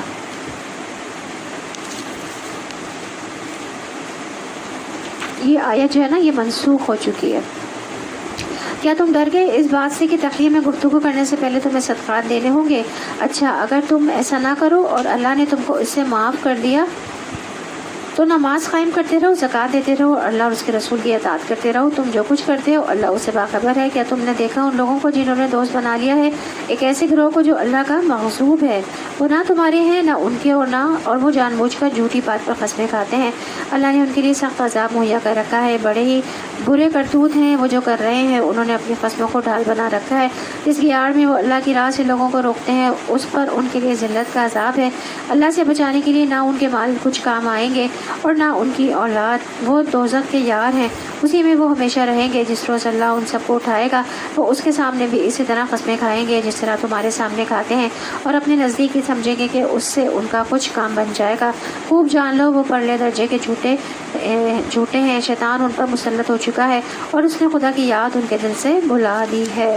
وہ شیطان کی پارٹی کے لوگ ہیں، خبردار رہو شیطان کی پارٹی والے ہی خسارے میں رہنے والے ہیں۔ اب یہاں پہ 2 طرح کے گروپس کی بات ہوئی ہے اس صورت میں، ایک جو شیطان کے گروپ کے لوگ ہیں اور ایک اللہ کے گروپ کے جو لوگ ہیں. تو خبردار رہو، شیطان کی پارٹی والے ہی خسارے میں رہنے والے ہیں. یقیناً ذلیل ترین مخلوقات میں سے ہیں وہ لوگ جو اللہ اور اس کے رسول کا مقابلہ کرتے ہیں. اللہ نے لکھ دیا ہے میں اور میرے رسول ہی غالب ہو کر رہیں گے. فی الواقع اللہ زبردست اور زوراور ہے. تم کبھی یہ نہ پاؤ گے کہ جو لوگ اللہ اور آخرت پر ایمان رکھنے والے ہیں وہ ان لوگوں سے محبت کرتے ہوں جنہوں نے اللہ اور اس کے رسول کی مخالفت کی ہے، خواہ وہ ان کے باپ ہوں یا ان کے بیٹے یا ان کے بھائی یا ان کے اہل خاندان. یہ وہ لوگ ہیں جن کے دلوں میں اللہ نے ایمان ثبت کر دیا اور اپنی طرف سے ایک روح عطا کر کے ان کو قوت بخشی ہے. وہ ان کو ایسی جنتوں میں داخل کرے گا جس کے نیچے نہریں بہتی ہوں گی اور ان میں وہ ہمیشہ رہیں گے. اللہ ان سے راضی ہوا اور وہ اللہ سے راضی ہوئے. وہ اللہ کی پارٹی کے لوگ ہیں. خبردار رہو، اللہ کی پارٹی والے ہی فلاح پانے والے ہیں. رضی اللہ عنہ، یعنی ایسے لوگ دوستی کے قابل بھی نہیں، ان کی صحبت بھی اختیار نہیں کرنی چاہیے کیونکہ اس سے انسان کے اندر بگاڑ آنے کا اندیشہ ہوتا ہے. شیطان کے گروپ کے لوگوں سے قریبی خونی رشتہ داری کیوں نہ ہو، اپنی ہی فیملی رشتہ دار جو ہے جب ملیں تو خاندان ہی کی کوئی پارٹی دعوت ہو تو کوئی وہاں اس طرح کا کوئی دین کا مذاق اڑانے لگتے ہیں. شیطان کی پارٹی کے کون لوگ ہیں؟ جو کہ دین کا مذاق اڑانے لگتے ہیں، اللہ اور اس کے رسول کے احکامات کا مذاق اڑاتے ہیں. تو وہاں سے ہمیں اگر ایسے لوگ ملیں تو ہٹ جانا چاہیے، ان کے پاس سے اپنی ناراضگی کا اظہار کرنا چاہیے ضرور، اور بدتمیزی نہیں کرنی چاہیے، بد اخلاقی کا مظاہرہ نہیں کرنا چاہیے. لیکن یہ ضرور بتا دیں چاہے آپ بھائی ہیں، بہن ہیں یا کوئی بھی ہیں، اللہ کے رسول اس سے آگے ہے، اللہ کا دین اس سے اوپر ہے. اس معاملے میں کوئی کمپرومائز نہیں ہوگا. تو ہمیں ایسے موقع پر ریزسٹنس دکھانی ہے، اپنی ناراضگی کا اظہار کرنا ہے. یہ ہماری ایمان کی علامت ہے. یعنی اگر کوئی خلاف ہمارے بہت کوئی قریبی بھی کر رہا ہے تو یہ ہماری ایمان کی علامت ہوگی کہ ہم اس وقت ریزسٹ کریں اور اس کے سامنے ناراضگی کا اظہار کریں، جو کہ اللہ کے دین اور اللہ کے رسول کے احکامات اور ان کی باتوں اور جو طریقے ہیں ان کا مذاق اڑائے. یہاں پہ ہماری سورہ مجادلہ جو ہے وہ مکمل ہوئی. اب شروع ہوتی ہے سورہ حشر. بسم اللہ الرحمن الرحیم. سبح للہ ما فی السماوات و ما فی الارض وہو العزیز الحکیم. شروع کرتی ہوں اللہ کے نام سے جو بڑا مہربان نہایت رحم والا ہے. اللہ ہی کی تسبیح کی ہے اور اس چیز سے جو آسمانوں میں اور زمین میں ہے، اور وہی غالب اور حکیم ہے. تسبیح پڑھ لیں. سبحان اللہ و بحمدہ سبحان اللہ العظیم. تسبیح کی اہمیت تقریباً ہر پارے میں کسی نہ کسی طرح بیان ہوئی ہے. اب تک ہمیں تسبیح کرنے کی عادت ہو جانی چاہیے. تسبیح تمام مخلوق کے رزق کی کنجی ہے. تسبیح کرنا صدقہ ہے. ایک بار تسبیح کرنے سے زمین و آسمان بھر جاتے ہیں.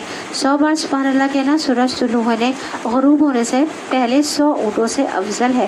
تسبیح کرنے سے جنت میں درخت لگنے لگتے ہیں. آپ صلی اللہ علیہ وسلم سونے سے پہلے مسلسل تسبیح کیا کرتے تھے.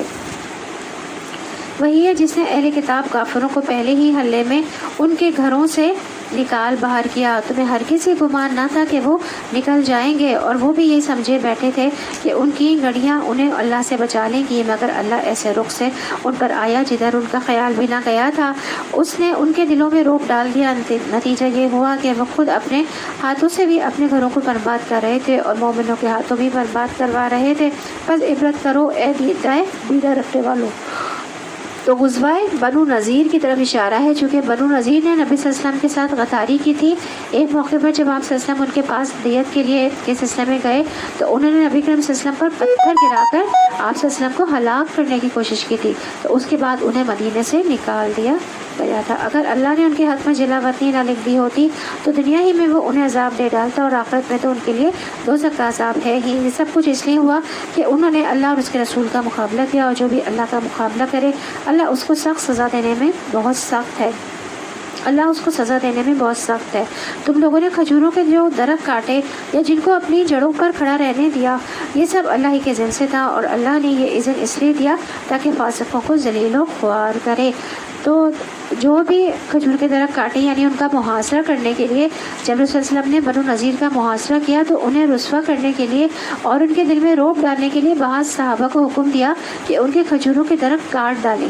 تو جس پر انہوں نے بڑا پروپیگنڈا کیا کہ مسلمان جو ہے وہ بڑا فساد پھیلاتے ہیں اور درختوں کو کٹواتے ہیں. تو اس پر اللہ تعالیٰ نے مسلمانوں کے اس عمل کی تائید کی. اور جو مال اللہ نے ان کے قبضے سے نکال کر اپنے رسول کی طرف پلٹا دیے وہ ایسے مال نہیں ہیں جن پر تم نے اپنے گھوڑے اور اونٹ دوڑائے ہوں، بلکہ اللہ اپنے رسولوں کو جس پر چاہتا ہے تسلط عطا فرما دیتا ہے، اور اللہ ہر چیز پر قادر ہے۔ یہاں دیکھیے کہ باقاعدہ جنگ نہیں ہوئی تھی، ایک خاص قبیلہ تھا بنو نذیر جس کے ساتھ باقاعدہ جنگ نہیں ہوئی، تو وہاں سے جو اموال ملا، جو مال غنیمت ملا، اس کو فے کہا جاتا ہے، اموال فے۔ ویسے جنگ کے بعد جو مال ملتا تھا وہ مال غنیمت کہلاتا تھا، لیکن بغیر جنگ کے باقاعدہ جنگ نہیں ہوئی تو اس کے ذریعے جو مال ملا اس کو اموال فے کہا جاتا ہے۔ اور فے وہ ہے جو لڑے بغیر حاصل ہو، اور اس کو نبی کریم صلی اللہ علیہ وسلم کی ڈسکریشن پر چھوڑ دیا گیا تھا۔ نبی کریم صلی اللہ علیہ وسلم اس میں سے ازواج کو سالانہ خرچ دیتے تھے، اور باقی جو مال بچتا تھا اس سے سامان جنگ خریدتے تھے اور گھوڑوں وغیرہ پر خرچ کیا جاتا تھا تاکہ اللہ کے راستے میں کام آ سکے۔ جو کچھ بھی اللہ بستیوں کے لوگوں سے اپنے رسول کی طرف پلٹاتے وہ اللہ رسول اور رشتہ داروں اور یتاموں و مسکین اور مسافروں کے لیے ہے، تاکہ وہ تمہارے مالداروں حصے کے درمیان گردش نہ کرتے رہے۔ جو کچھ رسول تمہیں دے وہ لے لو، اور جس چیز سے تمہیں روکتے اسے رک جاؤ، اللہ سے ڈرو، اللہ سخت سزا دینے والا ہے۔ یعنی کہ آپ دیکھیں بہت واضح آپ صلی اللہ علیہ وسلم کی اتھارٹی بتا دی گئی، قائم کر دی گئی کہ جو رسول صلی اللہ علیہ وسلم تمہیں دیں وہ لے لو، اور جو حکم وہ دیتے ہیں، جو کام کرنے کو کہتے ہیں ان کو پورا کرو۔ اور یہ حدیث کے حجت ہونے پر بھی، دلیل ہونے پر بھی بہت بڑی دلیل ہے یہ آیت جو ہے کہ نبی کریم صلی اللہ علیہ وسلم جو تمہیں دیں، یعنی کہ جو اس بات کا بھی حکم دیں وہ کر لینا چاہیے۔ نیز وہ مال ان غریب مہاجرین کے لیے ہے جو اپنے گھروں جائیدادوں سے نکال باہر کیے گئے ہیں۔ یہ لوگ اللہ کا فضل، اس کی خوشنودی چاہتے ہیں اور اللہ اور اس کے رسول کی حمایت پر کمر بستہ رہتے ہیں، یہی راز باز لوگ ہیں۔ اور وہ ان لوگوں کے لیے بھی ہے جو ان مہاجرین کی آمد سے پہلے ہی ایمان لا کر دارالہجرت میں مقیم تھے۔ یہ ان لوگوں سے محبت کرتے ہیں جو ہجرت کر کے ان کے پاس آئے ہیں، اور جو کچھ بھی ان کو دے دیا جائے اس کی کوئی حاجت تک یہ اپنے دلوں میں محسوس نہیں کرتے، اور اپنی ذات پر دوسروں کو ترجیح دیتے ہیں، اپنی جگہ خود محتاج ہو۔ حقیقت یہ ہے کہ جو لوگ اپنے دل کی تنگی سے بچا لیے گئے وہی فلاح پانے والے ہیں۔ دل کی تنگی کے لیے لفظ شو آیا ہے یہاں پہ، تو انصار کی طرف اشارہ ہے کہ انصار مدینہ آنے والے کو اپنے اوپر بوجھ نہیں سمجھتے۔ جیسے کہ مہاجرین گئے تھے تو ان کو انہوں نے بوجھ نہیں سمجھا تھا، مہاجرین کو مال کی خواہش نہیں تھی، ایسے ہی انصار بھی مال کی خاطر دین کی خدمت نہیں کرتے تھے۔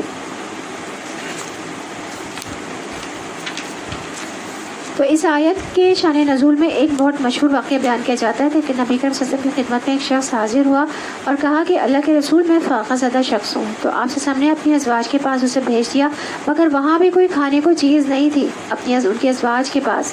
مطلب آپ دیکھیں کہ کیا حالات تھے نبی کریم صلی اللہ علیہ وسلم کے اور ان کے گھر والوں کے۔ تو آپ صلی اللہ علیہ وسلم نے فرمایا کہ کوئی ایسا شخص ہے جو آج رات اس شخص کی مہمانی کرے، یعنی اس میزبان کی مہمانی کرے تو اللہ اس پر رحم فرمائے گا۔ تو ایک انصاری صحابی اٹھ کھڑے ہوئے اور کہا اے اللہ کے رسول صلی اللہ علیہ وسلم میں اس کی مہمانی کروں گا۔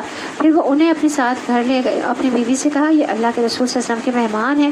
غریب فقیر شخص فاقہ زدہ جس کو تھوڑا سا کچھ کھانے کو چاہیے تھا اس کو مہمان کا درجہ دیا، اور اس کو آپ صلی اللہ علیہ وسلم نے اپنے گھر والوں کے پاس بھیجا، مگر جب کچھ نہ پایا تو پھر انصاری نے اس کو اپنا مہمان بنا لیا۔ آپ دیکھیے کہ کس طرح مسلمان کی عزت کرتا ہے اور اللہ کے رسول صلی اللہ علیہ وسلم کے دیے ہوئے کام کو اپنی خوش قسمتی اور خوش بختی سمجھتا ہے۔ تو انہوں نے اپنی بیوی سے کہا کہ ان سے کوئی چیز بچا کر نہ رکھنا۔ وہ کہنے لگے گی کہ اللہ کی قسم میرے پاس تو صرف بچوں کا کھانا ہے اور تو کچھ نہیں ہے گھر میں۔ تو انصاری صاحب نے کہا جب بچے کھانا مانگنے لگے تو انہیں سلا دینا اور چراغ بجھا دینا، آج رات ہم بھی بھوکے رہ لیں گے۔ بیوی نے ایسے ہی کیا۔ پھر وہ شخص صبح کے وقت آپ صلی اللہ علیہ وسلم کی خدمت میں حاضر ہوا تو اللہ کے رسول صلی اللہ علیہ وسلم نے اس کی تعریف فرمائی کہ فلاں مرد اور عورت پر اللہ تعالیٰ بہت خوش ہوا، اور فرمایا کہ اللہ تعالیٰ آپ پر مسکرایا۔ اور پھر اللہ نے یہ آیت نازل کی کہ وہ خود بھوکے رہ کر دوسروں کو کھلایا، انہوں نے مہمان کو۔ یہ ہے دین کی محبت اور سچی محبت نبی کریم صلی اللہ علیہ وسلم کے کہنے پر ان کی اطاعت میں، یہ ہے نبی کی محبت۔ اور ہم تو ویسے ہی کھلا رہے ہوتے ہیں نا محبت میں، لیکن جب کمی ہونا اصل میں دیکھیں سچویشن ہوتی ہے، جب آپ بہت زیادہ آپ کے پاس ہے دینے کے لیے، ایک اس وقت کا ہے دینے کا، وہ ایک الگ طریقہ ہے دینے کا، لیکن ایک خود آپ کے پاس تنگی ہے۔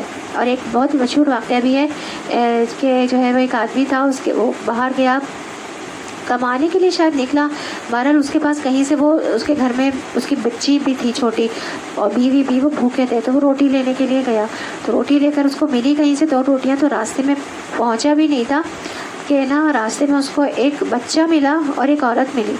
تو وہ اس کی آنکھوں میں آنسو تھے اور روٹی اس نے مانگی عورت نے. تو اس نے دیکھا تو اس نے وہ جو روٹی اپنے گھر والوں کے لیے جا رہا تھا اس کو دے. پھر اس کے بعد وہ گھر پہنچا تو اس کو لے کر آئے تو خالی ہاتھ تھا. پھر فوراً ہی اس کے دروازے پر ایک آدمی آیا. اس نے کہا کہ میں آیا ہوں پیسے دینے آپ کو, ڈھونڈتا آ رہا ہوں, بڑی مشکل سے آپ کا گھر ملا ہے. تو اس نے کہا کہ آپ کس سلسلے میں آئے؟ کہنے لگے کہ آپ کے والد کا کچھ قرضہ تھا میرے اوپر تو میں وہ واپس کرنے آیا ہوں آپ کو. تو وہ اس کو واپس ملا, اس کی نیکی کا دیکھو بدلہ ملا اس کو. پھر اس کے بعد اتنا زیادہ پیسہ تھا کہ وہ اس نے اس میں سے بھی خرچ کیا اس کو, تو وہ بہت امیر ہو گیا. شخص جو تھا نا بہت امیر ہوا. پھر جو ہے وہ بہت نیکی کرنے لگا, بہت دیتا تھا, بہت نیکی کا کام کرتا تھا. ایک دن خواب میں آیا, اس کو سویا تو خواب میں دیکھا کہ حشر کا میدان ہے اور ترازو رکھا ہوا ہے, وہی میزان رکھا ہوا ہے اس کے, اور اس کے جو ہے وہ رکھے ہوئے ہیں سارے جو نیکی کے انبار لگے ہوئے ہیں وہ جو ہے وہ رکھے ہوئے ہیں. لیکن پھر بھی اس کے گناہ جو ہے نا وہ پلڑا جو ہے وہ اس کا اوپر نہیں ہو رہا, اس کے جو برائیاں تھیں نا اس سے اوپر نہیں ہو رہا تھا, حالانکہ اس نے اتنی نیکیاں کی تھی, اتنے انبار لگے ہوئے تھے. تو پھر وہ کہتا ہے کہ یہ کیوں نہیں ہو رہا, کیونکہ وہ اس میں دکھاوا آ گیا تھا, جو نیکیاں اس نے کی تھی نا اس میں دکھاوا آ گیا تھا. پھر جو ہے وہ سب کے بات ہوئی فرشتوں کی کہ کیا کوئی ایک نیکی ایسی اس کی نہیں ہے کہ اگر ڈالیں تو یہ کچھ برابر ہو جائے. تو کسی فرشتے نے کہا کہ ہاں اس کی ایک نیکی ہے ایسی نا. تو اس کی وہ نیکی کہ جو کہ بہت تنگی میں تھا اور اپنی بیوی اور اپنی بچی کے لیے روٹی تھی وہ اس نے اس عورت کو دے دی تھی, وہ نیکی لا کے ڈالی ہے. تو پھر وہ جو ہے وہ پورا نیچے ہو گیا, اس کی برائیوں کا اوپر ہو گیا, وہ پلڑا بہت زیادہ اس سے ایک دم اتنا بھاری ہو گیا. تو نیکی جو ہے کرنا, ماننا جو ہے وہ سچویشن آپ کی کیا ہے, کس حالات میں آپ دے رہے ہیں وہ اصل میں مانا جائے گا آپ کو نا. تو کیا ہوا یہ کہ اللہ نے ان پر مسکرائے اور یہ آیت نازل فرمائی. تو جو خود بھوکے رہ کر دوسروں کو کھلاتے ہیں یہ ہے دین کی سچی محبت, یا اس کی خاطر انسان جس سے محبت کرتا ہے ان کے لیے بعض اوقات اپنی ذات کو پیچھے کر کے ان کو آگے کر دیتا ہے. اور جو اپنے نفس کی شوہ سے, تنگی سے, بخیلی سے, حرص کی لالچ سے بچا لیا گیا تو ایسے ہی لوگ دراصل کامیاب ہونے والے ہیں. بات یہ ہے کہ نفس کے خلاف جہاد, اپنے نفس کے خلاف جہاد کوشش جو ہے یہ ایک بہت بڑا مشکل کام ہے. انسان بعض اوقات دوسروں کو بہت سمجھاتا ہے اور کہتا ہے کہ پھر بھی جب بات اپنے اوپر آتی ہے تو عمل سے پیچھے رہ جاتا ہے. تو شو کا علاج کیا ہے؟ شو جو ہے وہ دل کی تنگی ہے. تو رسول اللہ صلی اللہ علیہ وسلم نے فرمایا جو مال خرچ کرنے پر بخیل ہو تو اسے کثرت سے سبحان اللہ و بحمدہ پڑھنا چاہیے.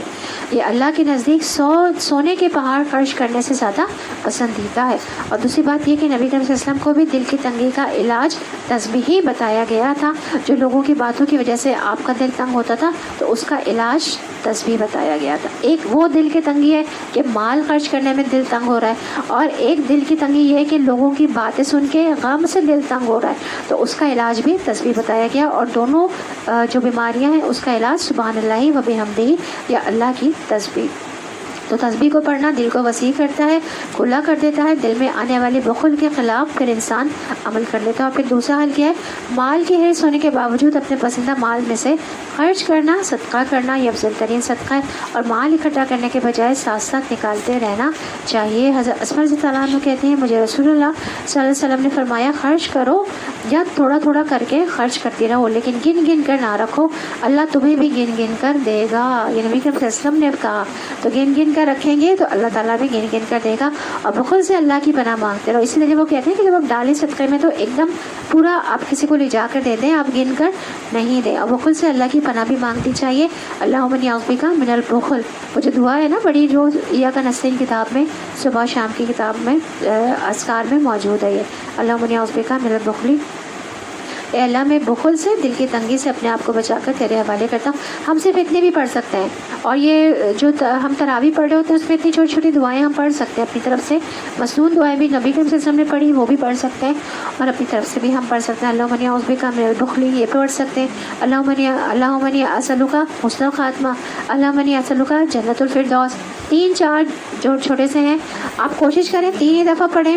میں نے نوٹ کیا کہ وہ پہلا جو سجدہ ہوتا ہے اس میں جلدی اٹھاتے ہیں, اور جو تھوڑا دوسرا سجدہ ہوتا ہے اس میں تھوڑا سا دیر سے تو دوسرے والے سجدے میں پڑھ لیا کریں پھر, تو کہ پڑھ لیا جائے. اور کوشش کیا کریں اگر 3 کی آپ نے نیت کی 3 دفعہ پڑھنا, اگر 1 دفعہ بھی پڑھ لیں تو اللہ نے تو سن لیا نا, اللہ تو سننے والا, تعداد تو نہیں دیکھتے نا اللہ تعالیٰ. اور وہ ان لوگوں کے لیے بھی ہے جو ان کے اگلوں کے بعد آئے ہیں، جو کہتے ہیں کہ اے ہمارے رب ہمیں اور ہمارے ان سب بھائیوں کو بخش دے جو ہم سے پہلے ایمان لائے، اور ہمارے دلوں میں اہل ایمان کے لیے کوئی بغض نہ رکھ، اے ہمارے رب تو بڑا مہربان اور رحیم ہے۔ ہم نے دیکھا نہیں ان لوگوں کو جنہوں نے منافقت کی روش اختیار کی ہے، یہ اپنے کافر اہل کتاب بھائیوں سے کہتے ہیں اگر تمہیں نکالا گیا تو ہم تمہارے ساتھ نکلیں گے اور تمہارے معاملے میں ہم کسی کی بات ہرگز نہ مانیں گے، اگر تم سے جنگ کی گئی تو ہم تمہاری مدد کریں گے، مگر اللہ گواہ ہے کہ یہ لوگ قطعی جھوٹے ہیں۔ اگر وہ نکالے گئے تو یہ ان کے ساتھ ہرگز نہ نکلیں گے، اور اگر ان سے جنگ کی گئی تو یہ ان کی ہرگز مدد نہ کریں گے، اور اگر یہ ان کی مدد کریں بھی تو پیٹ پھیر جائیں گے اور پھر کہیں گے کہیں سے کوئی مدد نہ پائیں گے۔ ان کے دلوں میں اللہ سے بڑھ کر تمہارا خوف ہے، اس لیے کہ یہ ایسے لوگ ہیں جو سمجھ بوجھ نہیں رکھتے۔ یہ کبھی اکٹھے ہو کر کھلے میدان میں تمہارا مقابلہ نہ کریں گے، لڑیں گے بھی تو خلا بند بستیوں میں بیٹھ کر دیواروں کے پیچھے چھپ کر۔ یہ آپس کی مخالفت میں بڑے سخت ہیں، تم انہیں اکٹھا سمجھتے ہو مگر ان کے دل ایک دوسرے سے پھٹے ہوئے ہیں۔ ان کا یہ حال اس لیے ہے کہ یہ بے عقل لوگ ہیں۔ تو آپس میں بھی ایک نہیں اور لڑے ہوئے ہیں۔ وہی بات ہوئی جو اللہ اور اس کے رسول صلی اللہ علیہ وسلم کے نہیں، وہ کسی کے ساتھ بھی مخلص نہیں ہو سکتا۔ جس کو دھوکہ دینے کی عادت ہو وہ ہر ایک کو پھر ڈنک مارتا ہے، اور اس آیت سے یہ بھی پتہ چلتا ہے کہ دل میں بغض رکھنے کے آپس میں محبتوں کا ظاہر کرنا اور ایک دوسرے سے چاپلوسی کرنا یہ بھی درست نہیں۔ کثیری کہتے ہیں کہ لوگوں کا آپس میں متحد ہونا، حالانکہ ان کے دل آپس کے لیے نفرت و اختلاف ہو، ہر قسم کے بگاڑ کی اصل ہے۔ یعنی آپس میں نفرت و اختلاف ہے لیکن پھر بھی متحد ہیں، تو یہ ہر قسم کے بگاڑ کی اصل ہے۔ یہاں سے سارا بگاڑ و فساد نکلتا ہے اور ہر مشکل موقع میں اللہ کی طرف سے مدد نہ آنے کا سبب ہے۔ دوسرا یہ ہے کہ بغض کی ممانعت کی گئی ہے، یعنی بغض نہ رکھنے کی تلقین بھی کی گئی ہے۔ رسول اللہ صلی اللہ علیہ وسلم نے فرمایا تم ایک دوسرے سے قطع تعلق نہ کرو، ایک دوسرے سے روح گردانی نہ کرو، ایک دوسرے سے بغض نہ رکھو، نہ ایک دوسرے سے حسد کرو، تم بھائی بھائی بن جاؤ جیسا کہ اللہ نے حکم دیا ہے، اور یہ ایمان والوں کے ساتھ ہے۔ ورنہ من احب للہ و ابغض للہ بھی ہے، جو اللہ کی خاطر محبت کرے اللہ کی خاطر بغض رکھے۔ یعنی جب بھی آپ کسی سے کوئی اختلاف کریں یا بغض رکھیں تو آپ اپنے آپ سے پوچھا کریں کہ میں کیوں رکھ رہی ہوں، میرا کوئی ذاتی وجہ ہے، میری اپنی کوئی ذاتی انا تو نہیں ہے جس کی وجہ سے میں اس بندے سے خارق رکھتی ہوں، یا پھر دین کی وجہ سے ہے، اللہ کی یا اس کے رسول کی ذات بیچ میں ان کی محبت میں ہے تو دین کی وجہ سے ضد ہوگی، وہ اپنی جگہ صحیح ہوگی، لیکن اس کے علاوہ کسی مومن کے ساتھ، سچے مخلص انسان کے ساتھ چھوٹے چھوٹے اختلافات اور چھوٹی ناپسندہ باتوں پر نفرت نہیں پال لینی چاہیے، کیونکہ آپس کی عداوت جو ہے وہ دین کو مون دینے والی ہے۔ خصوصاً وہ لوگ جن کے درمیان کوئی خون کا رشتہ داریاں نہ ہوں، وہ کسی اچھے کاز کے لیے جمع ہوئے ہوں تو ان کے دل ایک دوسرے کی طرف سے صاف ہونے چاہیے، جیسے کہ ہم لوگ ہیں، ہمارے درمیان کوئی رشتہ داری تو نہیں ہے نا، تو لیکن ہم اللہ کے لیے ہیں تو ہمارے دلوں میں ایک دوسرے کے لیے کوئی بھی بغض حسد کینہ نہیں ہونا چاہیے۔ تو اگر جڑیں مضبوط ہوں گی تو پھر پودا بھی مضبوط ہوگا انشاءاللہ۔ یہ انہی لوگوں کے معنی ہیں جو ان سے تھوڑی مدت پہلے اپنا کیے کا مزہ چکھ چکے ہیں اور ان کے لیے دردناک عذاب ہے۔ ان کی مثال شیطان کی سی ہے کہ پہلے وہ انسان سے کہتا ہے کفر کر، اور جب انسان کفر کر بیٹھتا ہے تو وہ کہتا ہے کہ میں تجھ سے بری ذمہ ہوں، مجھے تو اللہ رب العالمین سے ڈر لگتا ہے۔ پھر دونوں کا انجام یہ ہونا ہے کہ ہمیشہ کے لیے جہنم میں جائے، اور ظالموں کی یہی سزا ہے۔ اے لوگوں جو ایمان لائے ہو، اللہ سے ڈرو، ہر شخص یہ دیکھے کہ اس نے کل کے لیے کیا سامان کیا ہے۔ اللہ سے ڈرتے رہو، اللہ یقیناً تمہارے ان سب اعمال سے باخبر ہے جو تم کرتے ہو۔ ان لوگوں کی طرح نہ ہو جاؤ جو اللہ کو بھول گئے تو اللہ نے خود انہیں اپنا نفس بتا دیا، اور یہی لوگ فاسق ہیں۔ دوزخ میں جانے والے اور جنت میں جانے والے کبھی یکساں نہیں ہو سکتے، جنت میں جانے والے ہی اصل میں کامیاب ہیں۔ اگر ہم نے یہ قرآن کسی پہاڑ پر بھی اتار دیا ہوتا تو تم دیکھتے کہ وہ اللہ کے خوف سے دبا جا رہا ہے اور پھٹا پڑتا ہے۔ یہ مثالیں ہم لوگوں کے سامنے اس لیے بیان کرتے ہیں کہ وہ اپنی حالت پر غور کریں۔ قرآن مجید میں بار بار غور و فکر کی دعوت دی گئی ہے، اور یہاں پر قرآن کے بارے میں غور و فکر اور قرآن کا جو اثر ہے زندگی میں، یا قرآن کیا چیز ہے، اس کے بارے میں غور و فکر ضروری ہے۔ اس آیت سے یہ نتیجہ نکلتا ہے کہ اگر کسی کا دل پتھر کی طرح ہو جائے، پہاڑ کی طرح سخت ہو جائے، تو اس کو قرآن کثرت سے پڑھنا چاہیے تاکہ دل پھٹے، نرم ہو اور اس کے اندر اللہ کی خشیت پیدا ہو۔ اس سے ایک اور اہم بات پتہ چلتی ہے کہ پہاڑوں کے اندر بھی ایک سینس ہے، ایک احساس، ایک شعور ہے، اپنے رب کو پہچانتے، جیسے ہدہد نے اپنے رب کو پہچان لیا تھا نا، جیسے مسجد نبوی میں کھجور کا تنا جو تھا وہ رونے لگا تھا، اور نبی صلی اللہ علیہ وسلم کی جدائی سے آپ صلی اللہ علیہ وسلم کو وہ پہچاننے لگا تھا۔ تو وہ اللہ ہی ہے جس کے سوا کوئی معبود نہیں، غائب اور ظاہر ہر چیز کا جاننے والا وہی رحمان اور رحیم ہے، وہ اللہ ہی ہے جس کے سوا کوئی معبود نہیں، وہ بادشاہ ہے نہایت مقدس، سراسر سلامتی امن دینے والا اور نگہبان، سب پر غالب، اپنا حکم بزور نافذ کرنے والا اور بڑا ہی ہو کر رہنے والا، اور پاک ہے اللہ اس شرک سے جو لوگ کر رہے ہیں، وہ اللہ ہی ہے جو تخلیق کا منصوبہ بنانے والا اور اس کو نافذ کرنے والا ہے اور اس کے مطابق صورت گیری کرنے والا ہے، اس کے لیے بہترین نام ہے، ہر چیز وہ آسمان و زمین میں اس کی تسبیح کر رہی ہے اور وہ زبردست اور حکیم ہے۔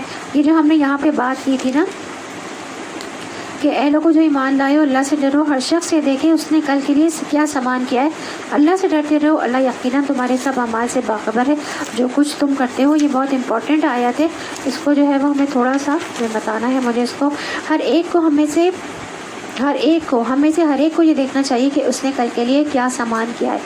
دنیا کا کل نہیں، اس کے لیے تو ہم سخت غم رکھتے ہیں اور بہت کوشش کرتے ہیں اور فکر کرتے رہتے ہیں، آخرت کے کل کی بات کر رہے ہیں، اپنی قبر کی تیاری کی بات ہے، اپنی آخرت کی تیاری کی ہے اور اللہ سے ڈرتے ہیں کہ نہیں۔ تو یہاں پہ اتقوا اللہ واتقوا اللہ 2 دفعہ آیا ہے اور درمیان میں جو حکم آیا ہے وہ اللہ کے ڈر کا کہ وہ کیا ہے۔ تو ہر شخص کو یہ دیکھنا چاہیے کہ کل کے لیے کیا کر رہا ہے، ہمیں سے ہر ایک کو دیکھتے رہنا چاہیے ہم نے اپنی آخرت کے لیے کیا جمع کر رکھا ہے۔ تو یہاں ہمیں عمل میں جلدی کی ترغیب دی گئی ہے، یعنی انسان کو اس میں تاخیر نہیں کرنی چاہیے کیونکہ نہیں پتہ کہ کل کا دن کیسا ہوگا۔ تو وما تدری نفس ماذا تکسب غدا، آج جو اپارچونیٹی ہے، آج اس وقت کو جو موقع ہے کر لیں، کل پر نہ چھوڑیں، کل کا نہیں پتہ ہمیں یہ موقع ملے نہ ملے۔ آخرت کی تیاری کرتے کرتے زندگی بسر کرنی چاہیے، زندگی کا ہر دن آخرت کی تیاری کے لیے وقف ہونا چاہیے، اور وہ تیاری کیا ہے؟ قیامت کے دن کے 5 سوالوں کی تیاری، اس عمر کے بارے میں کہ کہاں صرف کی، جوانی کے بارے میں کہ کہاں استعمال کیا، مال کے بارے میں کہاں سے کمایا کہاں لگایا، اور جو کچھ سیکھا علم اس پر ہم نے عمل کتنا کیا۔ اور یہی نیک اعمال ہوں گے جو کل قبر میں ہمارے کام آئیں گے، نماز، صدقہ، قرآن، روزہ، زکوٰۃ اور دیگر نیک اعمال، اور نیک اعمال والوں ہی کو آخرت میں کامیابی کی بشارت دی گئی ہے۔ والذین آمنوا وعملوا الصالحات اولئک اصحاب الجنۃ هم فیہا خالدون، تو جو لوگ ایمان لائے اور انہوں نے نیک عمل کیے وہ اس میں ہمیشہ رہنے والے ہیں۔ یہ جو 4 چیزیں بتائی گئی ہیں نا، عمر، جوانی، مال اور علم، 4 چیزوں کے بارے میں ہمیں بہت زیادہ کانشیس ہونا ہے۔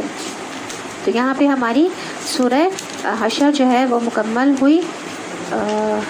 سورہ ممتحنہ صرف تھوڑی سی پڑھ لیتے ہیں، نصف تک ہمیں کرنا ہے، تھوڑا سا ہے بس پڑھ لیتے ہیں۔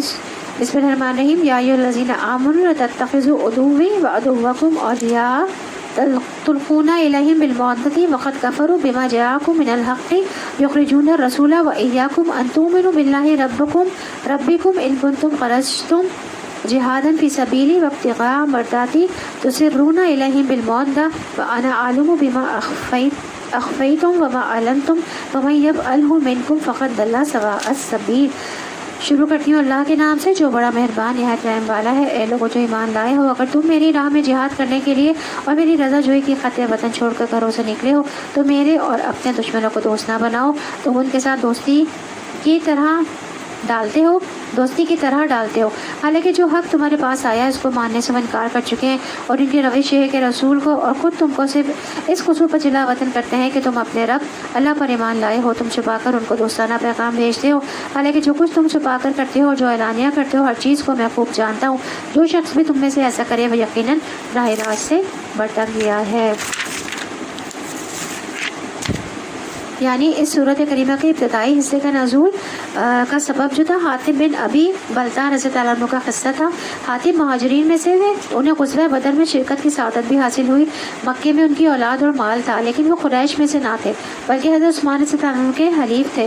تو جب اہل مکہ نے صلح حدیبیہ کا معاہدہ توڑ دیا تو نبی صلی اللہ علیہ وسلم نے مکہ فتح کرنے کا ارادہ کیا، تو مسلمانوں کا جنگ کا حکم دیا، دعا فرمائی اللہ انہیں ہمارے حالات سے بے خبر رکھنا۔ لیکن حاتم بن ابی بلتع کو فکر ہوئی کہ ان کے مال اور ان کی اولاد وہاں پہ تھی کہ جب نبی کریم صلی اللہ علیہ وسلم مکہ پر چڑھائی کریں گے تو کوئی ایسا نہ ہو میرے بال بچے مارے جائیں، تو کیونکہ باقی لوگوں کے تو قبیلے ان کی حفاظت کریں گے لیکن میرا وہاں کوئی نہیں ہے تو میرے بال بچوں کی کون حفاظت کرے گا۔ تو انہوں نے خط لکھا اور ایک عورت کے ہاتھ مکہ بھیج دیا کہ اس خط میں انہوں نے کفار قریش کو رسول صلی اللہ علیہ وسلم کے عزم اور ارادے کے بارے میں اطلاع دے دی تھی کہ یہ حملہ کرنے والے ہیں یہ لوگ نا، تو یہ اگر کہ یہ احسان اگر وہ اہل مکہ پر کریں گے تو اس کے بدلے میں ان کے بچوں کو بچائیں گے۔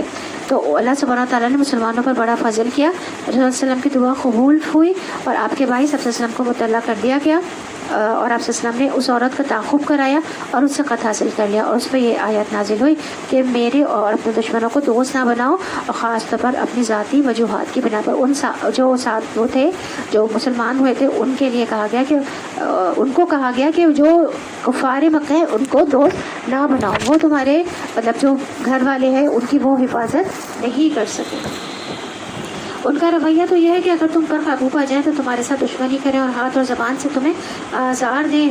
وہ تو یہ چاہتے ہیں کہ تم کسی طرح کافر ہو جاؤ. قیامت کے دن نہ تمہاری رشتہ داریاں کسی کام آئیں گی نہ تمہاری اولاد.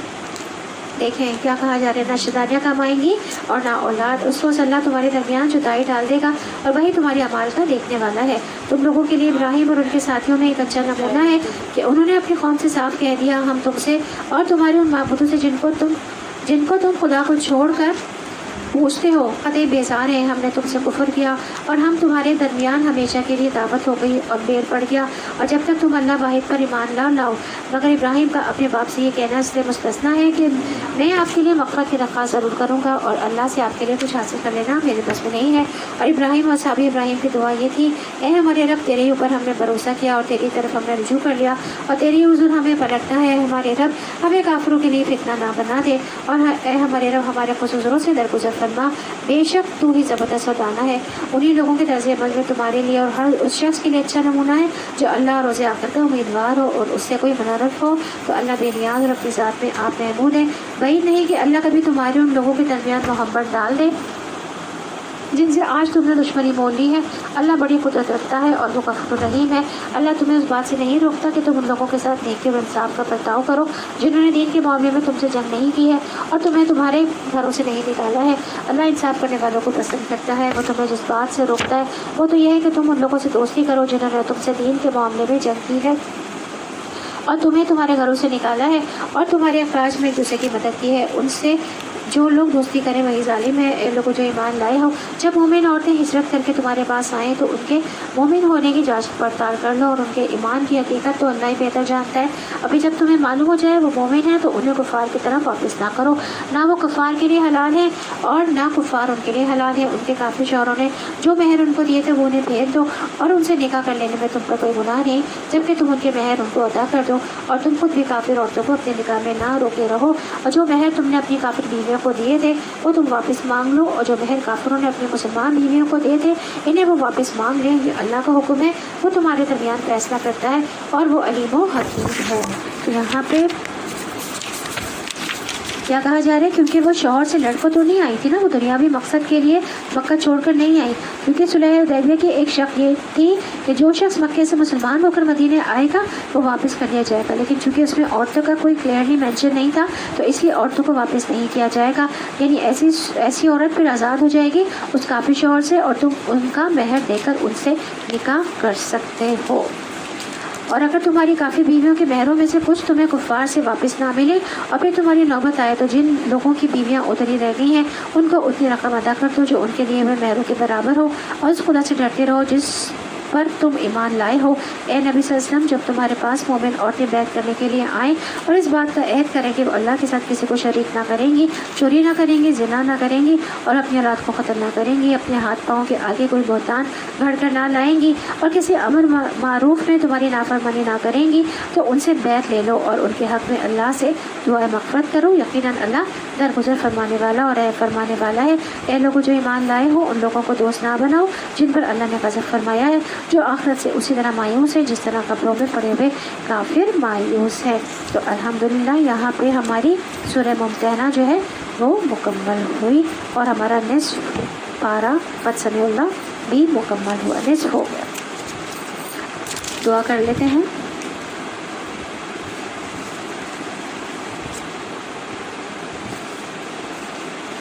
سبحانک اللہم و بحمدک اشہد ان لا الہ الا انت استغفرک واتوب الیک. بسم اللہ الرحمن الرحیم. الحمدللہ رب العالمین الرحمن الرحیم مالک یوم الدین. ایاک نعبد و ایاک نستعین. اہدنا الصراط المستقیم صراط الذین انعمت علیہم غیر المغضوب علیہم ولا الضالین. آمین. اللهم صل على محمد وعلى آل محمد كما صليت على إبراهيم وعلى آل إبراهيم إنك حميد مجيد. اللهم بارك على محمد وعلى آل محمد كما باركت على إبراهيم وعلى آل إبراهيم إنك حميد مجيد. ربنا ظلمنا أنفسنا وإن لم تغفر لنا وترحمنا لنكونن من الخاسرين. ربنا آتنا في الدنيا حسنة وفي الآخرة حسنة وقنا عذاب النار. ربنا هب لنا من ازواجنا وذرياتنا قرة اعين واجعلنا للمتقين اماما. اللهم انا نعوذ بك من عذاب جهنم ومن عذاب القبر ومن فتنة المحيا والممات ومن شر من فتنة المسيح الدجال. اللهم نسألك جنة الفردوس. اللهم نسألك العفو والعافية في الدنيا والآخرة. اللهم نسألك الهدى والتقى والعفاف والغنى. رب ارحمهما كما ربياني صغيرا. رب ارحمهما كما ربياني صغيرا. رب ارحمهما كما ربياني صغيرا. ربنا تقبل منا انك انت السميع العليم وتوب علينا انك انت التواب الرحيم. آمين. اللهم اغفر لنا ذنوبنا. اللهم اغفر لنا ذنوبنا. اللهم اغفر لنا ذنوبنا. اے اللہ پاک، جس نے یہ بیان کیا، جس نے یہ بیان رکھوایا اور جن جن لوگوں نے یہ بیان سنا، اللہ تعالیٰ ان کے دلوں کی جو بھی جائز خواہشات ہیں، جائز دعائیں ہیں، اللہ پاک اس ماہ مبارک کی رحمت و برکت سے اور اس محفل کی رحمت و برکت سے ہمارے دلوں کی خواہشات اور ہمارے دلوں کی جائز دعاؤں کو قبول فرما لیجیے. ہمارے گناہوں کو معاف فرما دیجیے. ہماری بخشش کر دیجیے. اس رمضان کو ہماری بخشش کا ذریعہ بنا دیجیے اور اس رمضان کو ہم کو اس بات کا ذریعہ بنا دیجیے کہ آپ ہم سے راضی ہو جائیں. جب ہم اس دنیا سے جائیں تو اس حال میں جائیں اور ایمان کی اس حالت میں ہوں کہ آپ ہم سے راضی ہوں. اے اللہ پاک، ہمارے جو والدین اس دنیا سے جا چکے ہیں ان کی بخشش فرما دیجیے، ان کے درجات بلند کیجیے، ان کی خبر کو جنت کا ٹکڑا بنا دیجیے. اور جو والدین زندہ ہیں اللہ پاک انہیں صحت و عافیت کے ساتھ رکھ، انہیں شفاء کاملہ نصیب فرما، ان کا سایہ ہمارے سروں پر قائم رکھ اور ہمیں ان کی خدمت کرنے کی توفیق نصیب فرما. اللہ تعالیٰ جو مومن و مومنات جن کے گھروں میں رزق کی تنگیاں ہیں، اللہ تعالیٰ ان تنگیوں کو کشادگی میں بدل دیجیے. ہمارے دسترخوانوں میں کشادگی اور وسعت عطا فرمائیے. اے اللہ پاک، جو بیمار ہیں انہیں شفاء کاملہ نصیب فرمائیے. اے اللہ پاک، جو مومن مومنات جس بھی پریشانیوں میں گرے ہوئے ہیں، اے اللہ پاک اس خاص محفل کی رحمت و برکت سے اور ہماری دعاؤں سے ان کی پریشانیوں کو دور فرما دیجیے اور ہم تمام مسلمانوں کی پریشانیوں کو دور فرما دیجیے. ہماری مغفرت کر دیجیے، ہماری بخشش کر دیجیے. آمین یا رب العالمین. آپ لوگ اپنی اپنی دعائیں مانگ لیجیے.